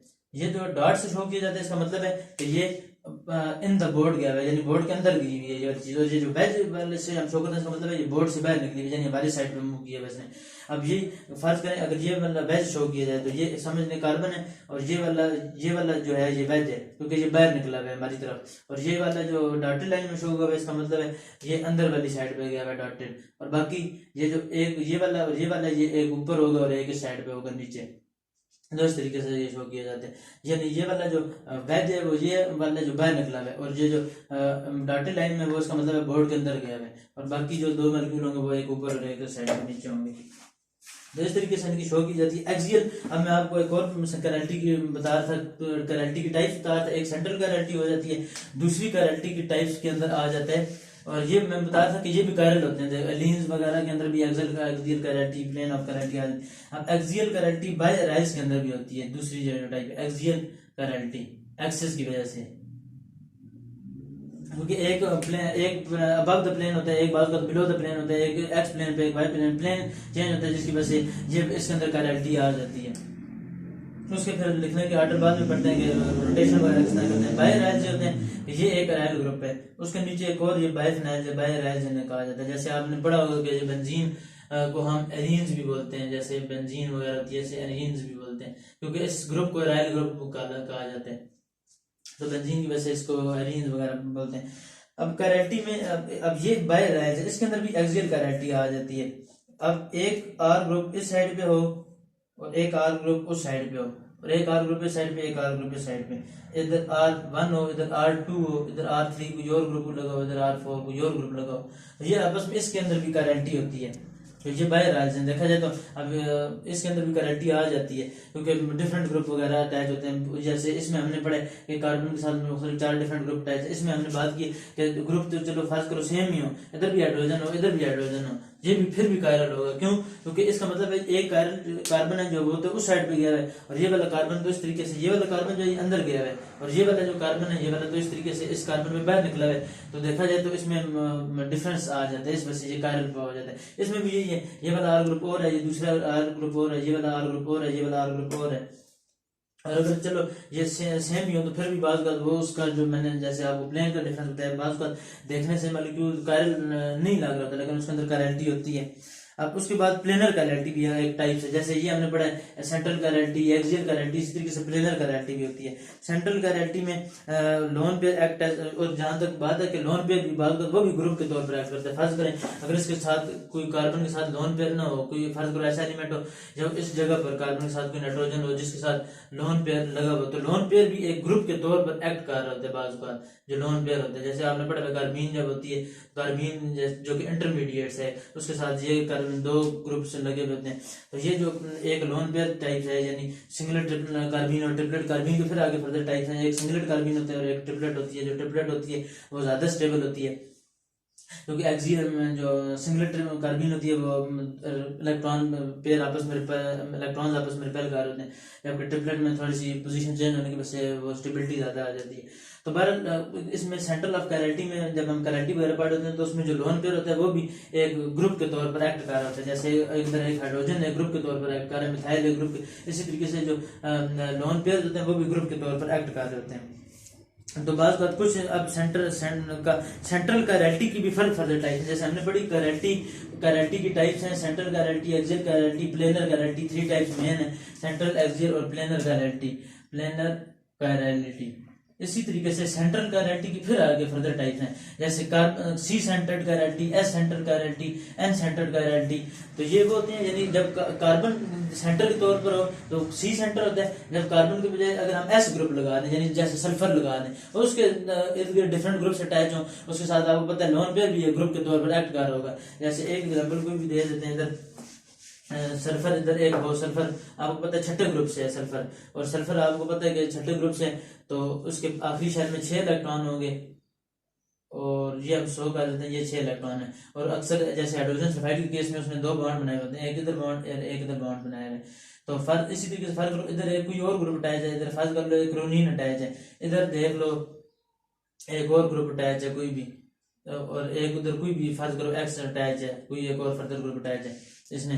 तो एक जो लोन पेयर होगा उसमें जानने का ये मकसद है कि फर्ज करो इधर इसने अपने दोनों लोन पेयर डोनेट कर दिए किसी चीज को, तो ये जो लोन पेयर होगा ये वाला भी एक ग्रुप के तौर पर एक्ट कर रहा होता है। तो सी जब एस ने सेंटर के तौर पर एक्ट कर रहा होगा, कार्बन के बजाय एस ग्रुप लगा होता है, तो उसे एस सेंटर्ड कायरलिटी करेंगे। अगर कोई नेट्रो एन लगा हुआ होगा, एन तो मेरे ख्याल से शायद होता है, यानी बहरहाल पी, अगर तीसरी जो टाइप एन के बजाय पी है, यानी पी सेंटर्ड कायरलिटी से कहा जाता है। यानी अगर सल्फर के बजाय अगर फास्फोरस लगा हो, इसी कार्बन की जगह फास्फोरस अटैच हो, फास्फोरस भी आपको पता है नेवर पास से भी आपने 5वां ग्रुप पीरियोडिक टेबल का पढ़ा है, नेवर पास से भी, तो उसमें जो फास्फोरस है वो 5वें ग्रुप में आ रहा होता है। इसका मतलब फास्फोरस के आखिरी शेल में 5 इलेक्ट्रॉन है, जिसमें से वो 3 बॉन्ड बनाता है और एक लोन पेयर के तौर पर आता है। तो ये ग्रुप होगा, इधर संबोज एच है, इधर क्लोरीन कर लो, इधर कोई और कर लो, ब्रोमीन इस साइड पे कर लो, तो ये भी एक कार्बन के तौर पर ऐड कर रहा है, क्योंकि इसके पास एक लोन पेयर एक ग्रुप के तौर पर ऐड कर रहा है। तीनों डिफरेंट ग्रुप अटैच हैं। और एक होता है एम सेंटर्ड कायरलिटी। एम जो होता है ये इसकी चौथी टाइप है, एक सी सेंटर्ड, एक एस सेंटर्ड, तीसरी थी पी सेंटर्ड जिसमें कार्बन के बजाय फास्फोरस। चौथी इसकी टाइप है सेंट्रल कायरलिटी की, जो चौथी फोर्थ टाइप है वो होती है एम सेंट्रल कायरलिटी। एम का मतलब होता है कोई मेटल अगर डिफरेंट ग्रुप से अटैच करते हो, कोई मेटल अगर किसी मेटल इस कार्बन की जगह कोई मेटल हो, कोई भी मेटल आपने पढ़े हैं इतने ज्यादा मेटल है। पहले ग्रुप में हाइड्रोजन एक नॉन मेटल होता है, क्योंकि आपको पता है उसकी आयनाइजेशन एनर्जी ज्यादा होती है, बहुत इलेक्ट्रॉन निकालना बहुत डिफिकल्ट होता है। तो बाकी हाइड्रोजन को छोड़ के जितने भी होते हैं, lithium, sodium, potassium, rubidium, caesium, francium, जैसे हाली ने की रब से फरियाद आपने पढ़ा होगा पहला ग्रुप, याद रखने का तरीका, हाली ने की रब से फरियाद। तो ये जितने भी एल्कली मेटल है, इसी तरीके से जो दूसरे ग्रुप के मेंबर हैं, बी मक्का सर बड़ा, ये आप लोगों ने पढ़ा होगा दूसरा ग्रुप। तो इसमें जो दूसरा ग्रुप है अल्कलाइन अर्थ मेटल कहते हैं। उसके अलावा और भी कई मेटल्स होते हैं, जैसे आपने ट्रांजिशन मेटल्स वगैरह पढ़े में, जो कि डी ब्लॉक एलिमेंट हैं, जिनकी इलेक्ट्रॉनिक कॉन्फ़िगरेशन डी के ऊपर खत्म होती है। एफ ब्लॉक एलिमेंट जिनकी इलेक्ट्रॉनिक कॉन्फ़िगरेशन एफ पर खत्म होती है। एफ में फिर लैंथेनाइड और एक्टिनाइड वगैरह आ जाते हैं। डी ब्लॉक में फिर ट्रांजिशन मेटल में फिर स्कैंडियम, टाइटेनियम आ जाते हैं। Scandium, titanium, vanadium, chromium, manganese, iron, cobalt, निकल, कॉपर, जिंक वगैरह। उसके बाद डी ब्लॉक एलिमेंट्स वगैरह होते हैं 4s2 3d 10 तक जाते हैं, 3d 4s2 3d 10 तक। उसके आगे फिर डी ब्लॉक के 3 सीरीज हैं, जो ये सारे के सारे मेटल इतने ज्यादा मेटल हैं, जब मेटल ने किसी के साथ बॉन्ड बनाया होते हैं तो उसे एम सेंटर्ड कायरलिटी कहते हैं। दरमियान मेटल उसने मुख्तलिफ ग्रुप से बॉन्ड बनाया होता है। तो ये कायरलिटी की टाइप्स आ जाती हैं सेंट्रल कायरलिटी की तरफ। आगे आ जाती है एक्सियल कायरलिटी। जैसे हमने पढ़े कि इधर एक हमने मेन चीज पढ़ी है कि 3 किस्म की कायरलिटी होती है। इधर अगर हल्का सा एक टेबल सा बना लें, याद रखने में आसानी हो जाएगी कि जैसे इधर एक टाइप थी, सारे से पहले हमने पढ़ी है सेंट्रल कायरलिटी। सेंट्रल कायरलिटी इसमें हमने पढ़ा है कि 3 टाइप्स आ जाती हैं। ये सेंट्रल कायरलिटी मेन, इसमें 4 टाइप्स आ जाती हैं, C centre, S centre, P centre और एम सेंटर। इसी तरीके से एक्सियली आ जाती है एक्सियल कायरलिटी। एक्सियल कायरलिटी की भी फिर आगे फर्दर टाइप्स हैं एक्सियल कायरलिटी की भी। एक्सियल कायरलिटी में आज आगे आ जाता है एलियंस कायरलिटी, वही जो हमने पहले पढ़ा है अभी थोड़ी देर पहले। एलियंस की कायरलिटी हमने पढ़ी है, जब कार्बन ने कार्बन के साथ डबल बॉन्ड वगैरह बनाए होते हैं तो उसे एलियंस की कायरलिटी बोलते हैं। जैसे इधर भी carbon carbon double bond, carbon carbon double bond, इधर कोई और ग्रुप अटैच है, इधर कोई और ग्रुप अटैच है, तो इसे भी कायरलिटी वगैरह इसके अंदर भी एग्जिस्ट वगैरह करती है जब डिफरेंट ग्रुप्स वगैरह अटैच होते हैं। तो एलियंस की कायरलिटी इसके अंदर आ जाती है, वो हम इधर लिख लेते हैं एलियंस कायरलिटी, एलियंस इसके अंदर। और एक और कायरलिटी आ जाती है, जैसे आगे आ जाता है बायराइल्स। बायराइल जैसे ये भी मैंने आपको पहले बताया कि ये एक बायराइल ग्रुप लगा हुआ है, अटैच हो, ये एक ग्रुप इसके साथ, जैसे हमने ये पिछले पहले पढ़ा था।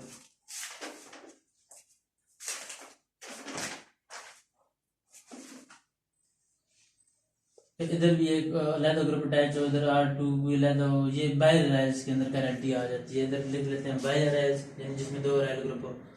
तो और बायर राइल में एक और टाइप भी है, नेफ्थोल की एक एग्जांपल आ जाती है नेफ्थोल की, वो मैं ड्रॉ कर देता हूँ। ये एक बेंजीन रिंग अटैच है, उसके साथ एक और बेंजीन रिंग अटैच है, उस ये फिर आगे एक और बेंजीन रिंग के साथ अटैच है, ये भी एक बेंजीन रिंग के साथ फिर अटैच है। इधर भी एक हाइड्रोक्सिल ग्रुप मौजूद है, इधर भी एक हाइड्रोक्सिल ग्रुप मौजूद है। इसका अगर मिरर इमेज लें, अगर इसका मिरर इमेज लेते हैं तो ये आते बन के इस साइड पे OH आ जाएगा, फिर ये आगे फर्दर अटैच है इस बेंजीन रिंग के साथ, इसके साथ भी एक OH ग्रुप अटैच है, फिर ये एक आगे बेंजीन रिंग के साथ अटैच है, इसके साथ ये एक बेंजीन। अब अगर मैं इसको इसके ऊपर पुट करूं तो जाहिर बात है ये नॉन सुपर इम्पोजेबल है, और मैंने इसका मिरर इमेज ड्रा किया, ये नेफ्थोल कंपाउंड है। देखा जाए तो ये नॉन कायरल लग रहा है, देखा जाए तो ये कायरल नहीं लग रहा, लेकिन ये भी बायर राइल्स के अंदर भी कायरलिटी होती है। कई कंपाउंड ऐसे होते हैं देखने में कायरल नहीं लग रहे होते, लेकिन वो कायरल होते हैं। अब ये इसी का मिरर इमेज हमने लिया, ये मिरर इमेज आ रहा है, इसको अब मैं इसके ऊपर सुपर इम्पोज कर दूं तो जाहिर बात है ये इसके ऊपर सुपर इम्पोज नहीं हो सकता, तो ये भी इसके अंदर भी कायरलिटी आ जाती है, जिसे हम बायर राइल्स की कायरलिटी बोलते हैं। फिर आगे फर्दर आगे आगे इसकी कायरलिटी एक्सियल में एक और टाइप्स आ जाती है, जिसे हम कहते हैं स्पिरोसाइक्लिक कायरलिटी, स्पाइरोसाइक्लिक कायरलिटी। अब ये बायर राइल्स में रेज कर देता हूँ, एलियंस और बायर राइल्स तो आपको समझ आ गई होगी। यानी ये तीन चीजें हमने देखनी है, प्लेन और सिमेट्री, सिमेट्री वगैरह ना हो, एसिमेट्रिक होना चाहिए, तो वो फिर कायरलिटी पोजेस करते हैं फिर ज्यादातर। अब आगे पढ़ लेते हैं स्पाइरोसाइक्लिक, इसका कंपाउंड में आपको बना देता हूँ। जैसे स्पाइरो वगैरह कंपाउंड होते हैं, स्प्रिंग टाइप्स, यानी इसी वो तो हेलिकल्स के अंदर आगे आ जाते हैं। इसकी एक और टाइप्स है हेलिकल कायरलिटी, हेलिकल स्प्रिंग आपने पढ़े होंगे, हेलिकल कायरलिटी। जैसे स्प्रिंग होते हैं, बलपेन वगैरह का स्प्रिंग होता है, एक स्प्रिंग इसी तरीके से ऊपर जा रहे होते हैं, इस तरीके से इसे हेलिकल बोलते हैं, हेलिकल। तो ये भी इस तरीके से भी कंपाउंड होते हैं जो इस तरीके से देखने में कायरल नहीं लग रहे होते, लेकिन कंपाउंड इधर से स्टार्ट होता है, एक कंपाउंड इस तरह होता है, फिर एक इस तरीके से जुड़ते जुड़ते इस तरीके से चलते चलते वो आगे जा रहे होते हैं। इस तरीके से देखा जाए तो इस तरीके से वो जा रहे होते हैं, चलते चलते आगे जा रहे होते हैं। इस तरीके से वो स्टेयर्स जैसे स्टेयर्स होती हैं, बात कुछ घरों में बनी होती हैं, वो नीचे से फर्स्ट मंजिल से डायरेक्ट ऊपर जा रहे होते हैं, फर्स्ट फ्लोर से थर्ड फ्लोर पे ऊपर डायरेक्ट स्टेयर्स जा रही होती हैं, सेकंड मंजिल को छोड़े बगैर फर्स्ट से डायरेक्ट थर्ड पे जा रही है। तो इस तरीके से एक हेलिकल स्प्रिंग वगैरह होती है, अक्सर घरों में छत में भी ऊपर होती हैं, इस तरीके से स्टेयर्स ऊपर की तरफ जा रही है, इस तरीके से कंपाउंड्स भी जा रहे हैं। तो उसके अंदर क्या कहा जाता है, हेलिकल कायरलिटी। हेलिकल कायरलिटी से पहले मैं बल्कि हेलिकल कायरलिटी समझा दूं, क्योंकि पहले मैंने बोल दी है। तो इस तरीके से हेलिकल कायरलिटी, ये एक एग्जांपल है हेलिकल कायरलिटी की, ये कंपाउंड है, तो मैं ये डाल देता हूँ।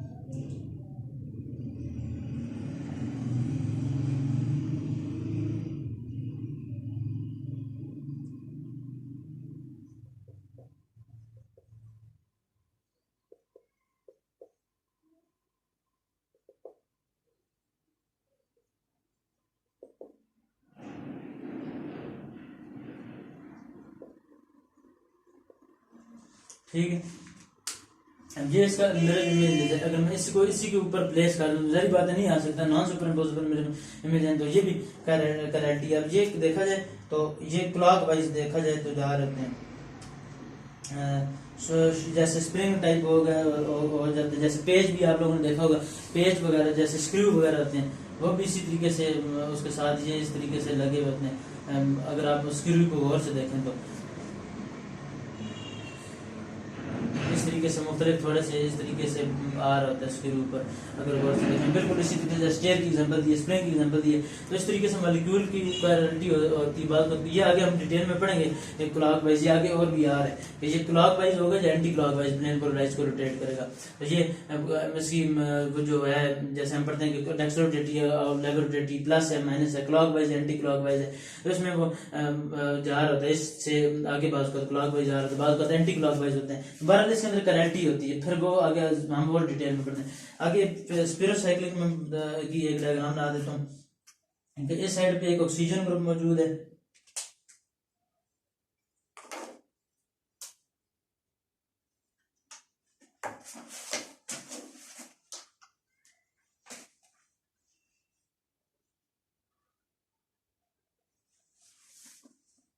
ये इस साइड पे एक ऑक्सीजन है, ये फिर आगे ये वेज वेज में ड्रा हुआ है, ये वेज में नहीं, ये डॉटेड में ड्रा हुआ है, इसका मतलब है ये उस साइड पे गया है, बोर्ड के अंदर वाली साइड पे ये वाला।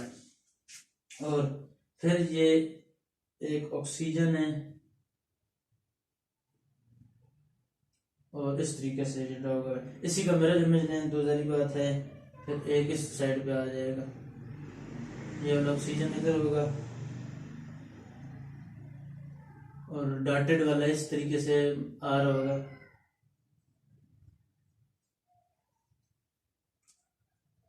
इसको कहा जाता है स्पायरोसाइक्लिक काइनेलिटी, क्योंकि ये भी एक स्पायरोसाइकिल है, यानी एक रिंग है उसके साथ दूसरा जो रिंग है, फर्ज करें एक रिंग ये वाला, ये पूरा एक रिंग है, ये एक रिंग है और दूसरा रिंग जो है वो अंदर वाली साइड पे अटैच हुआ है, तो अंदर वाली साइड पे गया हुआ है। फिर एक रिंग होगा जो इस साइड पे आया हुआ होगा, फर्दर ऊपर गया हुआ होगा या इस साइड पे गया होगा, अगला रिंग यानी प्लेन चेंज हो जाएगा, इसे कहा जाता है स्पायरोसाइक्लिक काइनेलिटी। जो जारी बात है ये इसका जो मिरर इमेज है वो इसके ऊपर रख दो तो नॉन सुपर इम्पोजेबल है, तो जारी बात है काइनेलिटी जो पोजेस कर है हेलिकल की भी काइनेलिटी आपको समझ आएगी। तो ये चार किस्म की एक्सियल की काइनेलिटी थी। अब हम पढ़ते हैं प्लेनर काइनेलिटी, तीसरी टाइप आ जाती है इसकी प्लेनर काइनेलिटी, यानी हम फिलहाल तीन टाइप्स पढ़ चुके हैं, एक central chirality, axial chirality, planar chirality. Central में हमने C centre, S centre, P centre, M centre पढ़ी, एक्सियल में हमने एलीन पढ़ी, बायरल्स पढ़ी, स्पायरोसाइक्लिक काइनेलिटी पढ़ी और एक हेलिकल काइनेलिटी पढ़ी। अब हम प्लेनर काइनेलिटी को डिस्कस करने लगे। प्लेनर काइनेलिटी क्या होती है? तो प्लेनर काइनेलिटी में मेटालोसीन आ जाते हैं। प्लेनर काइनेलिटी में भी चार फर्दर टाइप्स आ जाती हैं, वो भी मैं पहले लिख देता हूँ।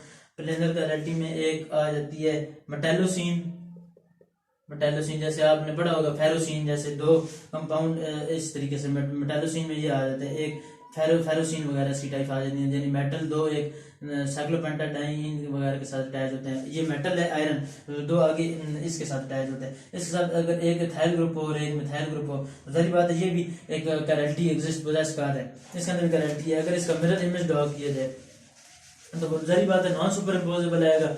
जारी इसका जब मिरर इमेज ड्रॉ किया जाए तो ये वाला आयरन तो एज इट इज आएगा, लेकिन ये वाला इथाइल ग्रुप साइड पे आएगा, ये वाला मिथाइल ग्रुप साइड पे आएगा। अब इसको अगर मैं इसका ये मिरर इमेज है इसको उठा के मैं इसके ऊपर सुपर इम्पोज कर दूं तो सारी बात नहीं हो सकता, क्योंकि नहीं हो सकता, ये non superimposable mirror image है। तो ये भी काइनेलिटी है, तो ये मेटालोसीन की आ जाती है, तो इसके अंदर प्लेनर काइनेलिटी एग्जिस्ट करती है। इसी तरीके से एक होती है पेपर साइक्लोफेन। पेपर साइक्लोफेन वो मैं नाम से लिख देता हूँ, फर्दर डिटेल में नहीं डिस्कस करते। पेपर साइक्लोफेन ये भी एक काइनेलिटी है, ये प्लेनर काइनेलिटी के अंदर आ जाती है। मेटालोसीन, पेपर साइक्लोफेन। कॉन्स्ट्रेंट काइनेलिटी भी आ जाती है इसके अंदर, कॉन्स्ट्रेंट काइनेलिटी ये तीसरी टाइप है इसकी प्लेनर काइनेलिटी की, तो कॉन्स्ट्रेंट काइनेलिटी। और एक होती है ई साइक्लोऑक्टीन यानी काइनेलिटी, ई साइक्लोऑक्टीन काइनेलिटी जिसकी चौथी टाइप है ई साइक्लोऑक्टीन काइनेलिटी, ई काइनेलिटी। साइक्लोऑक्टीन के अंदर ये काइनेलिटी होती है, पोजेस होती है। अब अब्सोल्यूट कॉन्फ़िगरेशन वगैरह ये तो सारी की सारी काइनेलिटी हमने डिस्कस की है। एक्सियल काइनेलिटी में हमने लीन, बायरल, स्पायरोसाइक्लिक, हेलिकल पढ़े। प्लेनर काइनेलिटी में मेटालोसीन फिलहाल डिस्कस की है, और आगे इसकी और भी फर्दर टाइप्स होती हैं। पेपर साइक्लोफेन होती है, कॉन्स्टेंट काइनेलिटी होती है, ई साइक्लोऑक्टीन की काइनेलिटी होती है। और अब हम डिस्कस करते हैं ये जो CIP रूल्स, जैसे कोई R होगा या S होगा वगैरह, इस तरीके से चीजें हम डिस्कस करते हैं। S होगा, L होगा, जैसे D और L होते हैं, उसके बाद R और S होते हैं। ये क्या होते हैं? D और L क्या होते हैं? कॉन्फ़िगरेशन वगैरह होती हैं। तो CIP रूल्स इसके अंदर बहुत अहम रूल होते हैं, जो एब्सोल्यूट कॉन्फ़िगरेशन वगैरह के अंदर पढ़े जाते हैं। एब्सोल्यूट कॉन्फ़िगरेशन 1950 में रिवाइज रूल्स बने थे, फिर 2013 में फिर रिवाइज किए गए। CIP वाले जो 1950 वाले रूल थे वो पुराने रूल थे, फिर 2013 में फिर नए रिवाइज किए गए, नए उनके अंदर थोड़ी तब्दीली की गई है, मॉडिफिकेशन की गई है। Different groups of chiral centre on the basis of their periodic arrangement are established on the periodic of atomic number, atomic mass. यानी अगर कार्बन के साथ मुख्तलिफ जो एलिमेंट्स वगैरह लगे हों, हम नंबरिंग किस साइड से स्टार्ट करेंगे, यानी किस साइड से नंबरिंग स्टार्ट करेंगे, और वो क्लॉक वाइज होगा या एंटी क्लॉक वाइज होगा।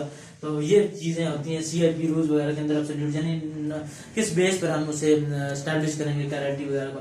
तो वो कहते हैं कि सारे CIP रूल्स वगैरह के अंदर एटॉमिक नंबर को प्रेफरेंस दी जाती है, एटॉमिक नंबर को। एटॉमिक नंबर को और एटॉमिक मास को प्रेफरेंस दी जाती है। अगर एटॉमिक नंबर सेम हो फिर एटॉमिक मास वगैरह को प्रेफरेंस दी। फर्ज करो इसकी एग्जांपल ये है, एक साइड पे क्लोरीन है, एक साइड पे ब्रोमीन है, एक साइड पे हाइड्रोजन है। फर्ज करो अगर हमने प्रेफरेंस देनी है तो पहले तो मैं जनरली आपको बता देता हूँ कि सारों से पहले प्रेफरेंस दी जाती है एटॉमिक मास जिसका ज्यादा हो। ब्रोमीन का जरी बात है या एटॉमिक नंबर ज्यादा है ब्रोमीन का तो उसको प्रेफरेंस 1 दी जाएगी। उसके बाद प्रेफरेंस दी जाएगी क्लोरीन को। अब हाइड्रोजन और ड्यूटेरियम में से मास तो एटॉमिक नंबर तो दोनों का बराबर है क्योंकि ये आइसोटोप्स है। आइसोटोप आपने पढ़ा है जिसमें प्रोटॉन नंबर सेम होता है लेकिन जो एटॉमिक मास होता है वो डिफरेंट होता है। इन दोनों का प्रोटॉन नंबर, ये भी हाइड्रोजन है ये भी हाइड्रोजन है। ये प्रोटियम का आइसोटोप है, ये ड्यूटेरियम आइसोटोप है। प्रोटियम का प्रोटॉन नंबर 1 होता है, ड्यूटेरियम का भी प्रोटॉन नंबर 1 होता है क्योंकि सारी बात एलिमेंट बदल जाए फिर तो एटॉमिक नंबर बदल जाए फिर तो एलिमेंट ही बदल जाता है तो दोनों हाइड्रोजन। अब मास का फर्क आ गया, मास हाइड्रोजन का 1 है और ड्यूटेरियम का 2 है आइसोटोप, तो इसको प्रेफरेंस दी जाएगी ड्यूटेरियम को हाइड्रोजन की निस्बत। तो इस तरीके से फिर प्रेफरेंस दी जाती है 1 2 3। अब देखा जाए तो 1 2 3 इस साइड पे जा रहे हैं, ठीक है, तो साफ नजर आ रहा है कि ये अगर फर्क नेसी की एग्जांपल लेना है तो ये क्या होगा, ये 1 2 3 क्योंकि ये एंटी क्लॉकवाइज जा रहे हैं इस तरीके से, नहीं ये क्लॉकवाइज जा रहे हैं, यानी क्लॉकवाइज जैसे आपने पढ़ा है 1 2 तो बारह की घड़ी इधर शुरू होती है 2 3 4 5 6 7 8 9 10 11 और ये फिर 12, तो ये क्लॉकवाइज इस तरीके से मूव कर रहा है। तो ये भी क्लॉकवाइज आ रही है तो हम इसके साथ लिख देते हैं फिर क्लॉकवाइज। तो ये इस तरीके से प्रेफरेंस ऑर्डर है CAB रूल्स के मुताबिक कि इससे हम क्लॉकवाइज कहते हैं। एटॉमिक नंबर की बेसिस पे प्रेफरेंस दी जाएगी एटॉमिक। अच्छा, और एक और चीज, carbon double bond consider as two condition as two single carbon carbon bond. अगर फर्ज करें कार्बन के साथ अगर दो ऑक्सीजन के साथ या कार्बन का नाइट्रोजन के साथ बॉन्ड हो और एक जगह पे हमारा बॉन्ड इस एक नाइट्रोजन पे हो, फर्ज करो एक के साथ कार्बन के साथ अगर मैं इधर ड्रॉ कर दूं एक के साथ ये जुड़ा हुआ है साइनाइड, ये कार्बन का सिंगल बॉन्ड जुड़ा हुआ है। अगर हम फर्ज करो रोटेशन वगैरह करें तो जो कार्बन के साथ सिंगल बॉन्ड है वो तो एक ही कंसीडर होगा, यानी कार्बन के साथ कार्बन का सिंगल बॉन्ड है। दूसरी साइड पे कार्बन का अगर देखा जाए तो कार्बन के साथ अगर इस साइड पे डबल बॉन्ड हो तो फिर जब हम जब फर्ज कर लो ये दोनों एक हाइड्रोजन है एक क्लोरीन है, तो अब जब प्रेफरेंस वगैरह देंगे तो अगर इन दोनों में से प्रेफरेंस अगर देनी हो, मैं फिलहाल हाइड्रोजन और क्लोरीन की बात नहीं कर रहा, वो आपको अंडरस्टूड होगा कि इन दोनों को में से क्लोरीन को ही प्रेफरेंस देंगे, सारे में से क्लोरीन की बात हो जाएगी। अब सवाल पैदा होता है इन दोनों में से किसको प्रेफरेंस दें। अब देखना चाहता है इसके साथ वाला कार्बन एक कार्बन के साथ जुड़ा हुआ है और ये कार्बन आगे एक कार्बन के साथ जुड़ा हुआ है, दो इधर टाइप बढ़ेगी यानी दोनों बराबर होंगे, लेकिन ये कार्बन आगे सिर्फ एक नाइट्रोजन के साथ जुड़ा हुआ है और ये कार्बन दो नाइट्रोजन के साथ जुड़ा हुआ है। इसका ये कार्बन का नाइट्रोजन के साथ डबल बॉन्ड का जो होगा वो ऐसे कंसीडर होगा जैसे कार्बन के नाइट्रोजन के साथ दो बॉन्ड है, कार्बन दो बार नाइट्रोजन के साथ जुड़ा हुआ है, तो इसको प्रेफरेंस दी जाएगी। फिर तो नंबर 2 इसका हो जाएगा, फिर इसका 3 हो जाएगा और इसका 4 हो जाएगा। तो ये इस तरीके से, ये तो आम फर्दर जो है मैं जनरल रूल्स बता रहा हूँ पहले, फिर आगे इसकी और भी वेज और उसकी भी डिटेल ज्यादा आती है। ये तो मैं जनरल बता रहा हूँ, यानी प्रेफरेंस वगैरह जो होगी वो कार्बन डबल बॉन्ड नाइट्रोजन को ज्यादा दी जाएगी डबल बॉन्ड के साथ। अगर वही चीज अगर कार्बन सिंगल बॉन्ड है तो उसको प्रेफरेंस कम दी जाएगी, यानी अगर कार्बन का नाइट्रोजन के साथ एक जगह पे डबल बॉन्ड है, एक जगह पे सिंगल और एक जगह पे ट्रिपल बॉन्ड है कार्बन का नाइट्रोजन के साथ, तो कार्बन का नाइट्रोजन के साथ ट्रिपल बॉन्ड है तो वो एज 3 बॉन्ड कंसिडर होंगे। कार्बन का नाइट्रोजन के साथ 3 बार अटैच है, यानी कार्बन 3 नाइट्रोजन के साथ अटैच है, इस तरीके से कंसिडर होगा। हाइड्रोजन के आइसोटोप्स में आपको बता दी प्रेफरेंस दी जाती है if identical atom took place then one or more atom identical in sphere. Atomic number की बेस पर मैंने आपको बता दी प्रेफरेंस दी जाएगी, जैसे अगर आयोडीन ब्रोमीन क्लोरीन वगैरह तो उनमें से आयोडीन को सारों ज्यादा प्रेफरेंस दी जाएगी। फिर अगर एक साइड पे OH है और एक साइड पे NH2 है, फर्ज करो कि O का H के साथ है और एक साइड पे NH2 है, देखा जाए तो एटॉमिक नंबर जो होगा, बाद बच्चे ये गलती करते हैं, अब कार्बन के साथ एक हाइड्रोक्सिल ग्रुप अटैच और एक नाइट्रोजन, इन दोनों को अगर होल लें तो इसका 8 होता है और इसका 1, तो टोटल बन जाते हैं प्रोटॉन नंबर 9, और नाइट्रोजन का 7 होता है, हाइड्रोजन का भी 2 होता है, तो देखा जाए इसका भी प्रोटॉन नंबर 9 बन जाते हैं। बाद बच्चे ये पूरे के साथ ऐड कर रहे होते हैं, यानी ऑक्सीजन कार्बन के साथ अगर एक साइड पे अमीन ग्रुप जुड़ा हुआ है और एक साइड पे नाइट्रोजन ग्रुप जुड़ा हुआ है तो वो हैरान होने लग पड़ते हैं इन दोनों में से प्रेफरेंस किसको दें नाइट्रोजन। हालांकि दूसरे बॉन्ड को तो चेक ही नहीं किया जाता पहले, अब इधर ऑक्सीजन और नाइट्रोजन है तो सिर्फ कार्बन का जो डायरेक्ट बॉन्ड है सिर्फ उसको देखा जाएगा, पूरे ग्रुप को नहीं देखा जाता, यानी बाद बच्चे पूरे ग्रुप को देखने जाते हैं, ये वाली बहुत बड़ी गलती करते हैं। कार्बन का डायरेक्ट इसके साथ बॉन्ड को देखा जाएगा, कार्बन का ऑक्सीजन के साथ बॉन्ड है और इसका प्रोटॉन नंबर 8 है, और इस साइड पे कार्बन का नाइट्रोजन के साथ बॉन्ड है और उसका प्रोटॉन नंबर 7 है, तो हाइड्रोक्सिल ग्रुप को प्रेफरेंस दी जाएगी, इसका 1 होगा और अमीन का 2 होगा, फिर क्योंकि डायरेक्ट बॉन्ड देखा जाता है। कार्बन डायरेक्ट किसके साथ जुड़ा ये नहीं देखा जाता, आगे लंबी चेन है इसके साथ फर्दर बेशक आगे फर्ज कर लो नाइट्रोजन तो आगे सिर्फ एक हाइड्रोजन से जुड़ा है, तो फिर और ये आगे फर्ज करो एक और ऑक्सीजन, एक और ऑक्सीजन, एक और ऑक्सीजन, इन सारों के साथ जुड़ा है, तो फिर भी इसको प्रेफरेंस दी जाएगी। इसको वो तो सारी बात है, प्रेफरेंस दी जाएगी इसी को ऑक्सीजन का, क्योंकि प्रोटॉन नंबर जो ज्यादा था। लेकिन फर्ज कर लो इधर मैं नाइट्रोजन की बात कर लेता हूँ, नाइट्रोजन की, और इस साइड पे बात कर लेते हैं कि आगे वो कितने के साथ जुड़ा है।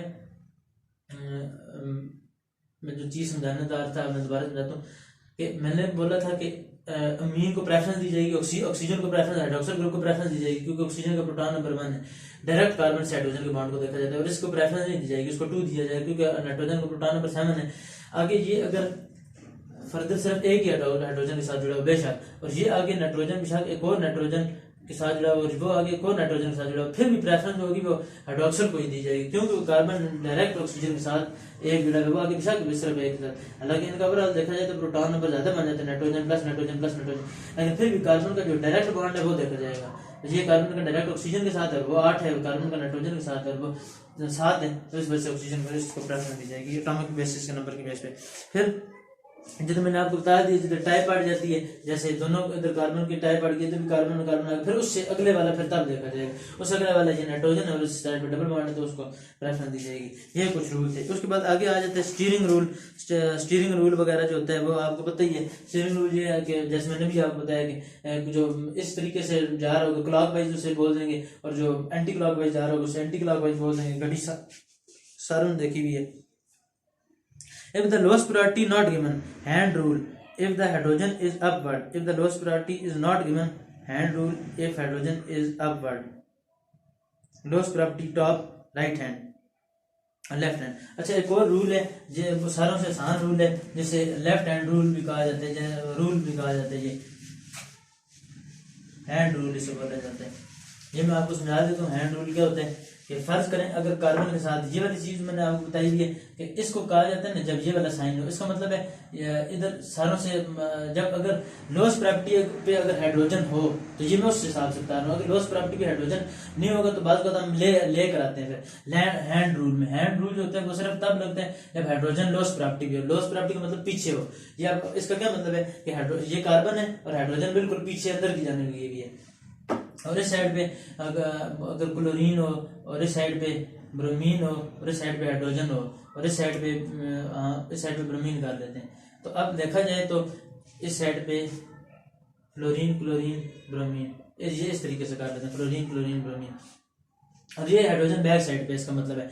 अब फ्लोरीन, अब प्रेफरेंस देखते हैं किसकी है। अगर ये वाला रूल तब लगता है, हैंड रूल जो है ये तब लगता है अगर ये हम करें तो क्लॉकवाइज हो तो हम उसे आर कह देते हैं, और अगर लेफ्ट हैंड हो तो उसे हम एस कह देते हैं। क्लॉकवाइज के लिए आर और लेफ्ट एंटी क्लॉकवाइज के लिए एस। अब ये देखते हैं आर है या एस है, यानी क्लॉकवाइज है या एंटी क्लॉकवाइज है। तो जब हाइड्रोजन लोएस्ट प्रायोरिटी पे हो तब ये वाला रूल लगता है। अब ये हाइड्रोजन हमने लगाया ऊपर है तो ये देखना चाहिए ये क्लॉकवाइज या एंटी क्लॉकवाइज। ये फ्लोरीन पहले नंबर पे, तो उसके बाद ब्रोमीन क्लोरीन और ब्रोमीन क्लोरीन, उसके बाद आ जाता है जैसे इनका प्रोटॉन नंबर तो ज्यादा है ब्रोमीन का सारों से 1, उसके बाद क्लोरीन है, उसके बाद ब्रोमीन है। तो इसकी एक example stereo centre left hand rule की, कार्बन के साथ स्टीरियो स्ट्रक्चर, कार्बन के साथ स्टीरियो स्ट्रक्चर।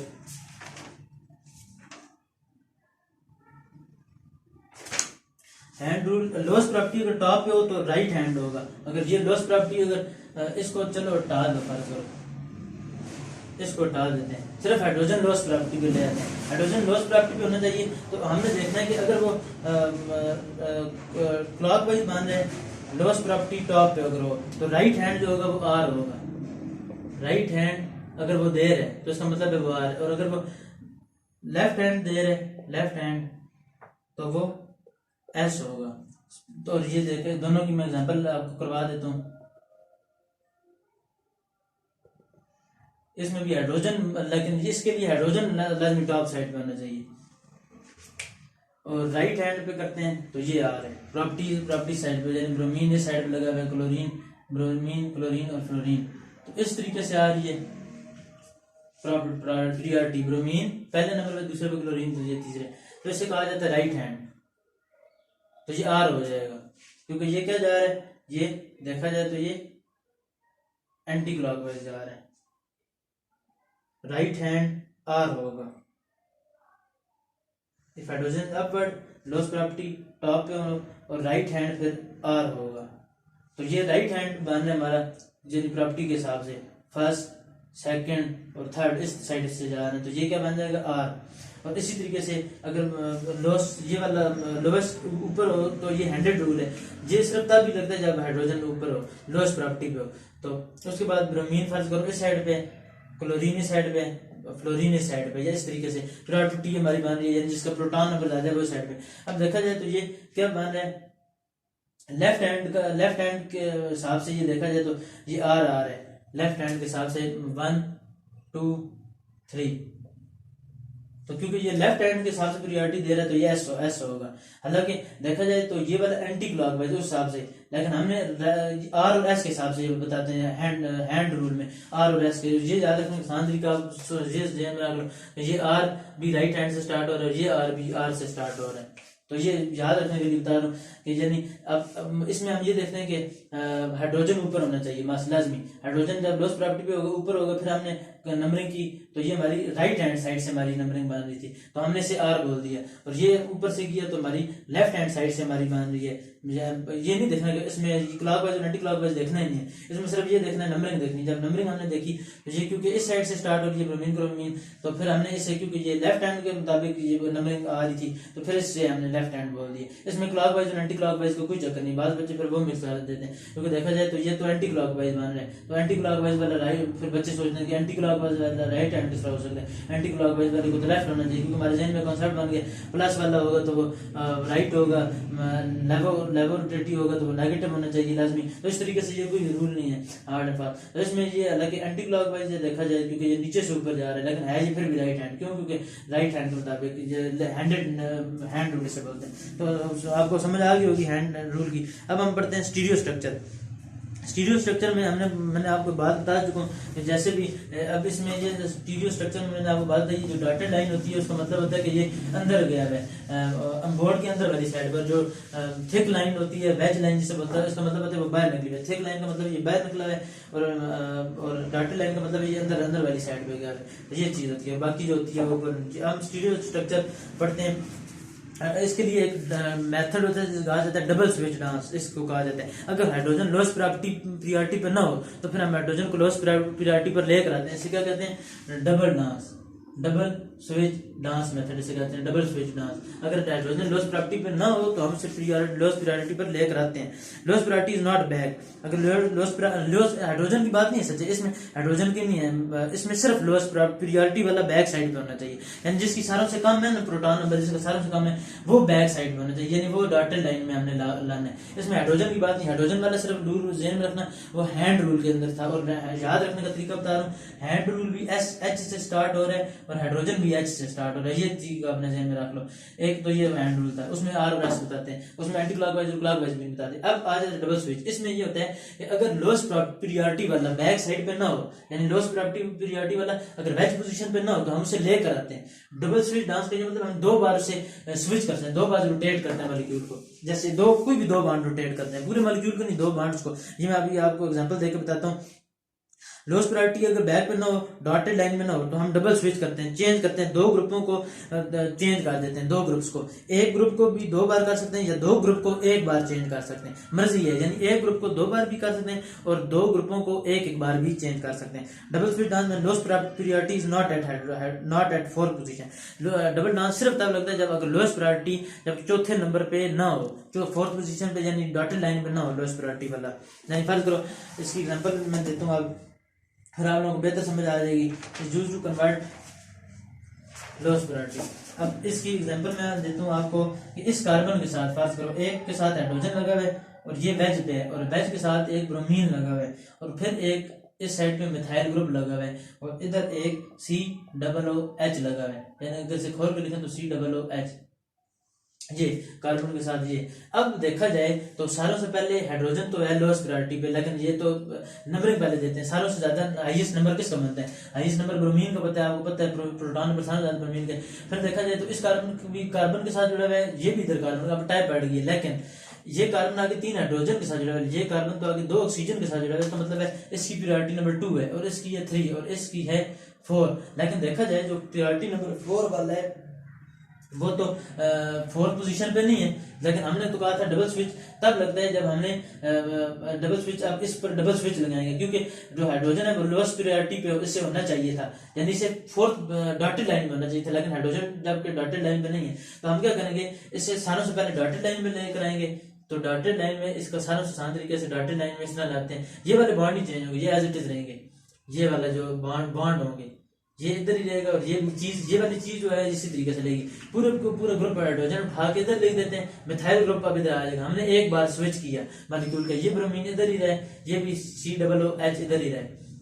अब फिर स्विचिंग करें क्योंकि हमने अभी सिर्फ एक बार स्विचिंग की है, एक बार ग्रुप की पोजीशन की, हम एक बार फिर क्योंकि डबल स्विच है हम एक बार फिर करेंगे पोजीशन चेंज। अब फिर पोजीशन चेंज करते हैं, आपकी मर्जी है, अब आपकी मर्जी है चाहे इन दोनों को चेंज कर दो फिर भी आंसर सेम आएगा, चाहे इन दोनों को चेंज कर दो, चाहे इसको उठा के चेंज कर दो, आपकी मर्जी। हम फर्ज करो इसको किसी भी एक उठा के चेंज करना, हम कार्बोक्सिलिक एसिड को इधर ले आते हैं, हम कार्बोक्सिलिक एसिड को इधर लेके आते हैं, ये मिथाइल ग्रुप इधर रहेगा, ये कार्बोक्सिलिक एसिड इधर आ गया, ब्रोमीन एज इट इज अपनी जगह पे हमने रखा।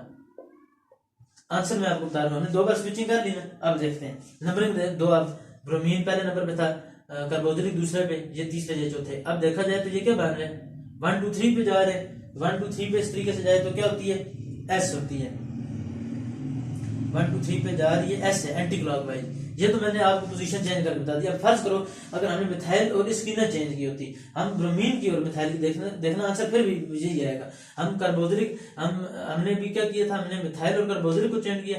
फर्ज करो हम मिथाइल और कार्बोक्सिलिक को चेंज नहीं करते, हमने इधर इस तरीके से इस तरह करते हैं कि मिथाइल और ब्रोमीन को चेंज कर देते हैं, कार्बोक्सिलिक को चेंज नहीं करते। पहले हमने कार्बोक्सिलिक को चेंज करके दिए, अब हम ब्रोमीन और मिथाइल को चेंज करते हैं। ब्रोमीन को देखते हैं, ब्रोमीन की जगह मिथाइल लिख देते हैं, इन दोनों की पोजीशन चेंज कर दी, क्योंकि मैंने आपको बताया था किसी को भी चेंज कर सकते, आंसर फिर भी वही आएगा।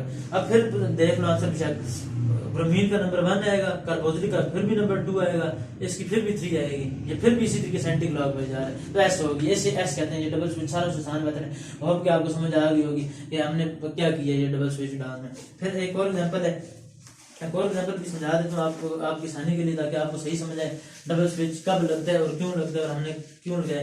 डबल स्विच तब लगेगा जब हमने ये बताना हो कि ये R है या S है। और दूसरी चीज, जब हम फिलहाल क्योंकि R और S पढ़े, जब हमने R और S बताना होगा, पहले हमने रूल हैंडेड वाला पढ़ा, इधर मैं लिख भी दे दूं आज हमने कौन कौन सी चीज पढ़ी। एक हमने हैंडेड वाला पढ़ा, उसमें हमने R और S में बताया कि अगर राइट हैंड है तो R होगा और अगर लेफ्ट हैंड है तो S होगा। फिर हमने पढ़ी हैंडेडनेस में जब R और S पढ़ रहे थे। फिर हमने दूसरी चीज आप पढ़ रहे हैं double switch dance, double switch dance. इसमें हमने ये भी पढ़ा कि अगर हाइड्रोजन लोएस्ट प्रायोरिटी पर, या कोई भी हाइड्रोजन को छोड़ो, कोई भी जो ऐसा एलिमेंट जो कि 4th नंबर पे है, वो अगर डॉटेड लाइन में नहीं है, अगर जो 4th नंबर पे आ रहा है अगर वो डॉटेड लाइन पे नहीं है, तो फिर उससे हम 2 बार स्विच करवाते हैं। पहले सालों से पहले हमने किसी उसको उसमें फिर 2 बार स्विचिंग करवा के उसे लोएस्ट पोजीशन, बेसिकली हमने लोएस्ट पोजीशन पर लेकर आना होता है। तो सारा आसान तरीका ये है कि पहली बार ही उसे लोएस्ट पोजीशन पर चेंज कर दो और उसके बाद बाकी 2 बार यानी इसमें स्विचिंग करनी पड़ती है। एक और एग्जाम्पल देख लेते हैं, फिर समझ सही आ जाएगी। एक मॉलिक्यूल है, इस साइड पे कार्बन है, इस साइड पे एक मिथाइल ग्रुप है, और वेज पे यानी डॉटेड लाइन पे OH है, और इस साइड पे एक हाइड्रोजन ग्रुप है और इस साइड पे एक CH2 CH3 ग्रुप ये लगा हुआ है। अब इसका क्या करते हैं, देखा जाए तो प्रायोरिटी ऑर्डर देते हैं। ये इसका प्रायोरिटी ऑर्डर 1 हो जाएगा क्योंकि कार्बन ऑक्सीजन के साथ जुड़ा है। इसका प्रायोरिटी ऑर्डर 2 हो जाएगा क्योंकि 2 कार्बन के साथ कार्बन 2 हाइड्रोजन के साथ जुड़ा है। अगर इसे खोल के देखें इधर दोनों के साथ टाइप पड़ गई, क्योंकि ये कार्बन भी एक कार्बन के साथ जुड़ा हुआ है, ये कार्बन भी एक कार्बन के साथ जुड़ा हुआ है, लेकिन ये कार्बन आगे फर्दर तो 2 हाइड्रोजन के साथ जुड़ा हुआ है और एक कार्बन के साथ भी जुड़ा हुआ है, जबकि ये कार्बन सिर्फ और सिर्फ 3 हाइड्रोजन के साथ जुड़ा हुआ है। इस वजह से इन दोनों में से प्रेफरेंस इस कार्बन को दी जाएगी। अब तीसरे प्रेफरेंस पे इसको रखा जाएगा, चौथे पे इसको। अब देखा जाए तो चौथा वाला जो है वो तो डॉटेड लाइन पे नहीं है, तो इस वजह से स्विचिंग करवानी पड़ेगी। स्विचिंग करवाएंगे, ये जो डॉटेड ये वाला बॉन्ड एज इट इज रहेगा, ये बॉन्ड तो एज इट इज रहेंगे, बॉन्ड तो चेंज नहीं होंगे। हाँ मॉलिक्यूल ये वाली चीजें बाद नतीजे करते हैं कि जो वेज वाला होता है ना, वो वेज वाला भी चेंज कर देते हैं पूरे को पूरे उठा के। ये वाला यानी ये वाला जो डॉटेड है ये उठा कर इधर नहीं लिखना, सिर्फ मॉलिक्यूल को उठा कर लिखना। वेज वाला एज इट इज रहेगा। हाइड्रोक्साइड को इस साइड पे ले आते हैं वेज पर, नहीं यानी हाइड्रोजन को डॉटेड लाइन पर ले आते हैं, हाइड्रोजन को डॉटेड लाइन पे यानी लोएस्ट प्रायोरिटी वाला ताकि डॉटेड पे चला जाए। और ये वाला मिथाइल हमने फिलहाल सिर्फ एक की ग्रुप की पोजीशन चेंज की, एक बार पोजीशन चेंज की। अब एक बार फिर पोजीशन चेंज करनी है, चाहे कोई भी कर दो। मॉलिक्यूल तो ये वाला एज डिमांड होंगे एज इट इज रहेंगे इस तरीके से। अब कोई भी पोजीशन चेंज कर दो, चाहे मिथाइल और इन दोनों को आपस में चेंज कर दो, चाहे मिथाइल और हाइड्रोक्सिल को आपस में चेंज कर दो, चाहे मिथाइल और इसको मिथाइल को आपस में चेंज कर। हम हाइड्रोक्सिल और मिथाइल को चेंज कर देते हैं, हम मिथाइल को इस जगह पे लिख देते हैं, हाइड्रोक्सिल को उस जगह पे लिख देते हैं। अब फिर नंबरिंग देनी है 1, इसकी 2, इसकी 3 और इसकी 4। देखा जाए तो ये क्या बन रही है, ये क्लॉक वाइज जा रही है, इधर से शिफ्ट होकर इस तरीके से ये क्लॉक वाइज आ रही है। तो ये क्लॉक वाइज होती है, ये आर होती है, इसमें ये साफ नजर आ रहा है, ये क्लॉक वाइज है आर। और इसके अलावा अगर हम अगर हाइड्रोक्सिल और मिथाइल को चेंज करते फिर भी आंसर वही आना था, जैसे मैं आपको बता चुका हूं। तो डबल स्पीड डांस हो सकता है, आपको समझ आ गई होगी। तो ये इसके थे डबल स्पीड डांस मेथड का। अब इसकी और एग्जाम्पलें हम करते हैं।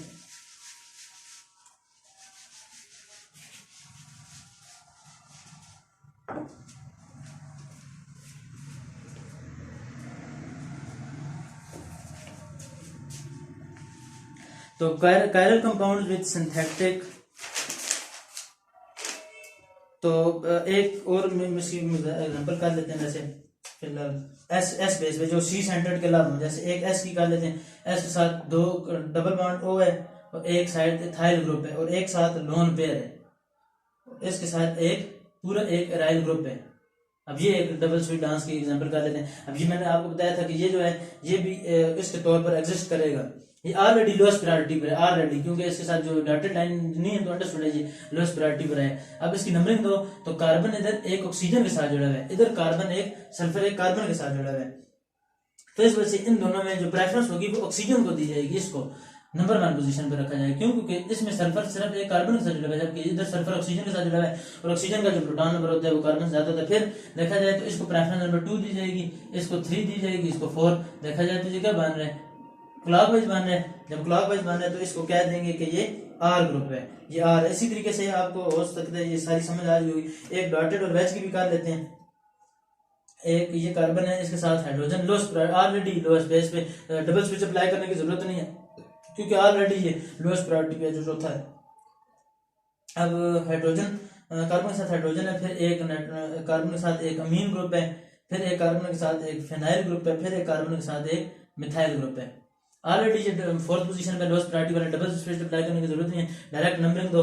नंबरिंग में क्या करना है, नंबरिंग में फिनाइल ग्रुप देखा जाए तो कार्बन का डायरेक्ट नाइट्रोजन के साथ बॉन्ड है तो ये 1 हो जाएगा। फिर फिनाइल है कार्बन के साथ, इसको 2 प्रेफरेंस नंबर, इसको 3, इसको 4। देखा जाए तो 1 2 3 1 2 3 वाले को देखते हैं तो ये क्या बन रहे हैं, ये तो एंटी क्लॉकवाइज बन रहा है। तो इसका मतलब है ये क्या है, ये एस होगा। और अगर देखा जाए तो जब हमने जो रूल पढ़ा था हैंडेड रूल, अभी फर्स्ट करो इसके ऊपर देखते हैं हैंड रूल, तो के हिसाब से ये क्या बन रहा है, एस। हैंड रूल के हिसाब से भी देखा जाए तो ये एस मान रहे हैं। देखो हमने पढ़ा था हैंड रूल वो होता है जिसमें हाइड्रोजन ऊपर और लोएस्ट प्रायोरिटी पर हो जानी, तो वो ऊपर होता है लोएस्ट प्रायोरिटी पर और बाकी जो होते हैं वो नीचे होते हैं, यानी हाइड्रोजन लोएस्ट प्रायोरिटी पर हो। और बाकी देखा जाए तो 1 इधर आ गया, 2 इस साइड पे आ गया और 3 इस साइड पे जा रहा है। तो इसका मतलब है हमने left hand rule hand rule के मुताबिक ये ठीक मान रहे हैं, ऐसे ही मान रहे हैं। और हमने वैसे जो नंबरिंग दी है उसके हिसाब से भी ऐसे ही मान रहे हैं, अगर हम हैंड रूल ना भी लगाएं। अच्छा, इसी तरीके से आप आर डैश की आपको समझ आ गई होगी। अब आगे chiral compound with asymmetric carbon atom, ऐसे कायरल कंपाउंड जिसके साथ एसिमेट्रिक कार्बन एटम्स होते हैं। अब दो वाले पढ़ते हैं। ये तो हमने पढ़ा, एक का पढ़ा, ये वाले जो हमने पढ़ी है। अब हम पढ़ते हैं chiral compound with asymmetric carbon, ऐसे कायरल कंपाउंड जिनके साथ एसिमेट्रिक का जरी बात है वही एसिमेट्रिक जो हम पहले पढ़े वो भी एसिमेट्रिक वाली है, उनमें कौन सा सिमेट्री थी। तो अब एक 2 वाले पढ़े, यानी 2 का मतलब ये है यानी जिसमें एक से ज्यादा स्टीरियोजेनिक सेंटर आ जाते हैं, यानी जिसमें देखना होगा खुद के किस कौन से। अब ये एक ग्रुप है जिसे स्टाइरीन ऑक्साइड बोलते हैं, क्योंकि आपने पढ़ा है स्टाइरीन वगैरह भी पढ़ी है। ये डबल बॉन्ड है और एक के साथ एक हाइड्रोजन जुड़ी हुई है उसके साथ, और ये एक बेंजीन रिंग जुड़ी हुई है। अब हम देखते हैं कि ये आर है, ये अगर मॉलिक्यूल आर है जैसे, इस मॉलिक्यूल में किस तरीके से देखते हैं। इस मॉलिक्यूल में सारों से पहले हमने देखना है कि स्टीरियोजेनिक सेंटर इसमें देखना डिटेक्ट करना पड़ता है। अब देखा जाए तो ये वाला कार्बन जो होता है ये नहीं हो सकता, क्योंकि ये वाला कार्बन देखा जाए तो ये दोनों आगे हाइड्रोजनों के साथ जुड़ा हुआ है, ठीक है, क्योंकि इसके दोनों साइडों पे सेम चीज है। तो ये वाला देखा जाए तो स्टीरियोजेनिक सेंटर नहीं है, ये वाला जो है ये वाला स्टीरियोजेनिक सेंटर बन रहा होता है। ये वाला जो कार्बन है ये वाला, क्योंकि ये आगे एक कार्बन के साथ अटैच है, ये एक कार्बन ऑक्सीजन के साथ अटैच है, ये कार्बन आगे इसके साथ भी अटैच है और एक हाइड्रोजन के साथ अटैच है। तो ये इस तरीके से देखा जाए तो ये सिंगल बॉन्ड, ये डबल बॉन्ड नहीं है। तो ये वाला जो सारों से पहले ऐसे मॉलिक्यूल में जो बड़े वाले उसमें स्टीरियोजेनिक सेंटर बस देख लो, बंदे को सारा बस समझ आ जाए। इसमें अब ये वाला स्टीरियोजेनिक सेंटर है जो कि आगे फर्दर 4 डिफरेंट ग्रुप से अटैच है। अब इसकी नंबरिंग किस तरह करनी है? सारों से पहले कार्बन इधर ऑक्सीजन से अटैच है, इसका मतलब है ये हो गया कार्बन नंबर 1। फिर कार्बन आगे इस साइड से कार्बन के साथ अटैच है और इस साइड से भी कार्बन के साथ अटैच है, इधर टाइप पड़ गए। बाज बच्चे ये गलती कर रहे थे, इधर ये वाला बड़ा अहम मॉलिक्यूल है, देखा जाए तो ये वाला प्रेफरेंस नंबर 2 बन रही है, जबकि ये वाली प्रेफरेंस नंबर 3 बन रही है। लेकिन ऐसा है नहीं, क्योंकि प्रेफरेंस नंबर 2 ये वाली है। वो क्यों? क्योंकि ये कार्बन आगे इस कार्बन के साथ जुड़ा हुआ है, इस कार्बन के साथ जुड़ा हुआ है, दोनों की जगह टाइप पड़ गई। फिर आगे ये कार्बन आगे बेशक 2 कार्बनों के साथ जुड़ा हुआ है, लेकिन ये वाला जो कार्बन है वो ऑक्सीजन के साथ जुड़ा हुआ है, तो ऑक्सीजन को प्रेफरेंस दी जाएगी। तो इसका मतलब है 2 भी यही मान है, ये वाला सारे सेम मॉलिक्यूल है। बाद बचे इसको प्रेफरेंस नंबर फिनाइल को 2 कर देते हैं, जबकि इसमें ये वाला 2 मान है और उसके बाद ये वाली 3 मान है। 1 2 3 इस तरीके से पढ़े, ये भी एस होगा, ये वाला एम एक मॉलिक्यूल था, ये एस है, इसमें स्टाइरीन ऑक्साइड। तो 1 2 3 इस साइड इस हिसाब से बन रहा है 1 2 3, और 1 2 3 इस हिसाब से बना तो जरी बात ऐसी होगा। उसके बाद आगे आ जाते हैं कि आगे एक आ जाते हैं इस मॉलिक्यूल के ऊपर।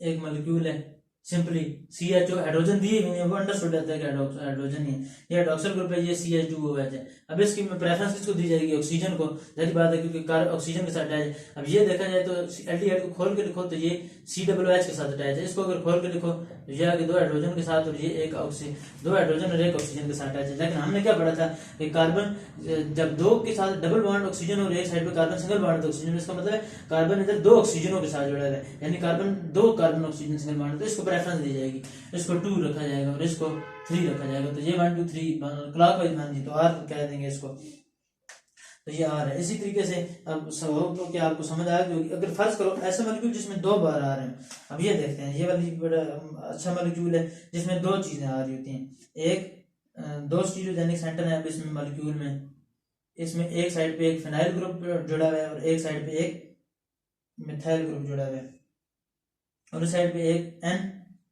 और H2 है और इस साइड पे एक OH है। अब जब प्रेफरेंस देनी है तो इस साइड पे देखा जाए तो ये वाला वैसे जो मान रहा है वो 1R और 2S मान रहा है, यानी इधर 2 कार्बन है इसके साथ। देखा जाए सारों से पहले इस कार्बन को देख लेते हैं, तो इस कार्बन में ये वाला जो है, ये तो अंडरस्टूड है कि इधर एक हाइड्रोजन के साथ जुड़ा हुआ है, क्योंकि ये 3 बॉन्ड है तो एक हाइड्रोजन इधर भी है, एक हाइड्रोजन इधर भी है। अब इसकी जब नंबरिंग देखी जाए तो ये कार्बन आगे एक ऑक्सीजन के साथ जुड़ा हुआ है, ये 1 हो गया, और एक फिनाइल के साथ जुड़ा हुआ है, ये 2 हो गया, ठीक है। और ये वाली साइड इसकी 3 होगी, ये वाली साइड इसकी पूरी की पूरी 3 होगी। अब इस कार्बन के हिसाब से देखा जाए तो 1 2 3 इस तरह बन रहा है। जब 1 2 3 इस तरह बन रहा है तो ये वाली जो होती है 1 2 3, ये क्योंकि एंटी क्लॉकवाइज है तो ये S है, इसका मतलब ये वाली जो कार्बन नंबर है ये वाली 2 है, 2S है ये वाली जो है। और अब इसको देखा जाए तो ये वाली, अब ये वाला एक कार्बन है, कार्बन के साथ एक N जुड़ा हुआ है तो ये फर्स्ट होगी नंबर प्योरिटी। ये आगे कार्बन एक मिथाइल कार्बन के साथ जुड़ा हुआ है, इधर भी टाइप बढ़ गया, ये कार्बन एक कार्बन के साथ जुड़ा है, ये कार्बन एक कार्बन के साथ जुड़ा है, लेकिन ये आगे सिर्फ 2 हाइड्रोजन के साथ जुड़ा है ये वाला कार्बन जो है। अब मैं ये वाला 2 मैंने दूसरे कार्बन की आपको समझा दिया कि दूसरे ये वाला इस कार्बन की S बन रही है, वो अब मैं रेज कर रहा हूँ तो इस कार्बन की आपको समझ आ गई कि ये S बन रहा है, तो वो 2S है दूसरे कार्बन वाला S। अब इसको 1 वाले को देख रहे हैं, 1 वाले को अगर देखते हैं तो 1 वाले को अगर ये मिथाइल ग्रुप से खोल कर लिखा होगा तो CH3 ये अब इधर टाइप बढ़ गया, ये भी कार्बन के साथ जुड़ा हुआ है और इस साइड पे भी कार्बन, लेकिन इस पूरे ग्रुप को प्रेफरेंस दी जाएगी क्योंकि ये बड़ा ग्रुप है, तो इस साइड पे 2 हो जाएगा, ये 1 2 और ये वाला 3। तो इस साइड पे देखा जाए तो ये तो बन रहा है, ये भी ऐसी बन रहा है वैसे देखा जाए तो ये 1 2 और 3, 1 और ये वाला पूरे का पूरा ग्रुप 2 और ये वाला 3। देखा जाए तो ये 1 2 3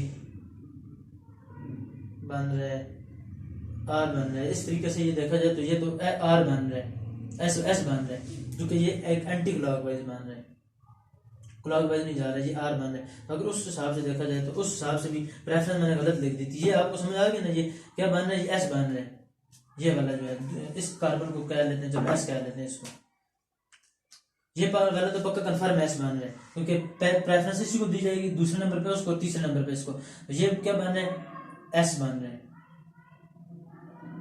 तो इसका मतलब होगा ये वाला इसने 2 इसको रखा है। अब उसको देखते हैं कि इस कार्बन के हिसाब से कि अब इसको मैं बता रहा हूँ वो वाला R बनना चाहिए।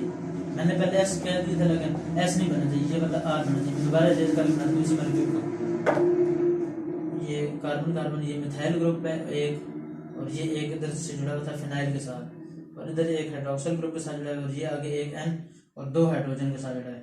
अब इसका देखा जाए तो इसका तो हम बता चुके हैं कि ये वाला कार्बन तो S है कंफर्म। इसकी देखा जाए तो ये प्रेफरेंस नंबर 1 दी जाएगी इसको, क्योंकि कार्बन डायरेक्ट ऑक्सीजन के साथ जुड़ा है। इधर कार्बन आगे कार्बन के साथ जुड़ा है, और इस साइड पे कार्बन अगर फिनाइल खोल कर दिखा जाए तो फिनाइल आगे कार्बन के साथ जुड़ा है, लेकिन ये कार्बन आगे एक नाइट्रोजन के साथ जुड़ा है, तो इस ग्रुप को 2 कहा जाएगा और इसको 3 कहा जाएगा।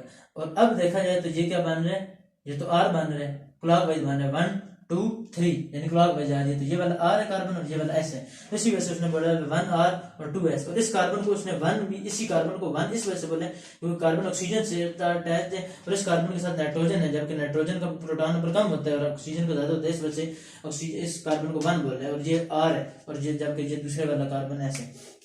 तो आपको R और S की समझ आ गई होगी। अब तो ये कौन सा S है और कौन सा R है। अब एक और मॉलिक्यूल करते हैं, एक और मॉलिक्यूल एक कर लेते हैं, थोड़ा सा है तो बड़ा लेकिन कर लेते हैं एक मॉलिक्यूल भी, ताकि एग्जांपल आप लोगों को सही समझ आ जाए। इसी तरीके से बड़ा मॉलिक्यूल कर लेते हैं कि इस मॉलिक्यूल में क्या होगा, एक कार्बन के साथ एक ये अटैच है, फिर इधर भी एक मिथाइल ग्रुप मिथॉक्सी ग्रुप है, इधर भी एक मिथॉक्सी ग्रुप है, इधर एक मिथाइल ग्रुप है, इधर एक इथॉक्सी ग्रुप है, और इस साइड पे एक मिथाइल ग्रुप इस तरीके से जुड़ा हुआ है। अब देखा जाए पहले कि इसमें सेंटर कौन से हैं। सेंटर जारी बात है, ये वाला कायरल सेंटर नहीं है क्योंकि ये तो 2 ग्रुपों के साथ अटैच है, ये भी कायरल सेंटर नहीं है, ये तो 2 हाइड्रोजन के साथ अटैच है, ये वाला कायरल सेंटर है।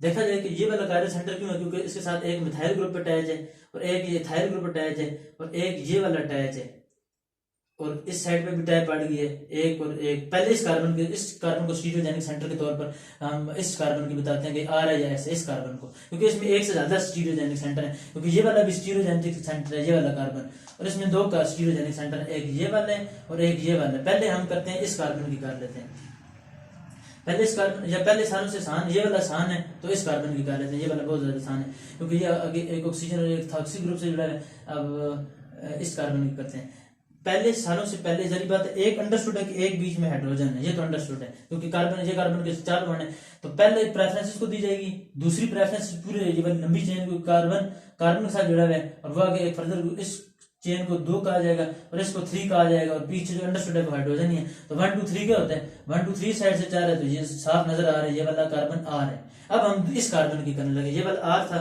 इसको मिटा देते हैं क्योंकि इस कार्बन की आपको समझ आ रही है कि इस कार्बन वाला ये R है। अब मैं आपको दूसरे कार्बन की बताता हूँ, इसको हटा देते हैं। अब इस कार्बन की बताते हैं कि कौन सी है। इस कार्बन में ये तो अंडरस्टूड है कि ये इन दोनों में से ये वाला 3rd पोजीशन पे है, ये वाला 4th पोजीशन पे है। अब सवाल बताता है कि इनमें से ये वाला फर्स्ट नंबर बोल रहे हैं या इसको फर्स्ट नंबर बोल रहे हैं। अब देखते हैं क्या होता है। इस कार्बन ये कार्बन आगे 2 कार्बन के साथ, ये भी कार्बन के साथ जुड़ा हुआ है, ये भी कार्बन के साथ जुड़ा हुआ है, ये टाइप पड़ गई है। फिर इस ये वाला कार्बन आगे ए कार्बन के साथ जुड़ा हुआ है, ये वाला कार्बन आगे ए कार्बन के साथ जुड़ा हुआ है, इधर फिर टाइप पड़ गई है। अब देखना जाए ये कार्बन आगे 2 ऑक्सीजन के साथ जुड़ी हुई है, जबकि ये कार्बन 1 ऑक्सीजन के साथ जुड़ी हुई है, तो इसका मतलब है प्रेफरेंस नंबर इसको दी जाएगी, इसको दिया जाएगा 2 और इस वाले पूरे के पूरे मॉलिक्यूल को दी जाएगी 1। देखा जाए 1 2 और 3 उस साइड पे जा रहे हैं, एंटी क्लॉकवाइज जा रहे हैं, जैसे हमने इस बात की थी कि ये R है, इसी तरीके से ये वाली जो है तो ये 1 2 3 एंटी क्लॉकवाइज बन गई, तो ये वाला जो कार्बन है ये S है। तो आपको समझ आ गई होगी बड़े मॉलिक्यूल में किस तरीके से डिटेक्ट करते हैं, बड़े मॉलिक्यूल की भी आपको करना आ गई होगी। अब एक बिल्कुल लास्ट मॉलिक्यूल है, बल्कि ये वाला यही वाला फिलहाल रखो, ये आपको समझ आ गई होगी। बाकी नेक्स्ट स्लाइड्स वगैरह में नेक्स्ट पढ़ लेंगे बाकी बाद में।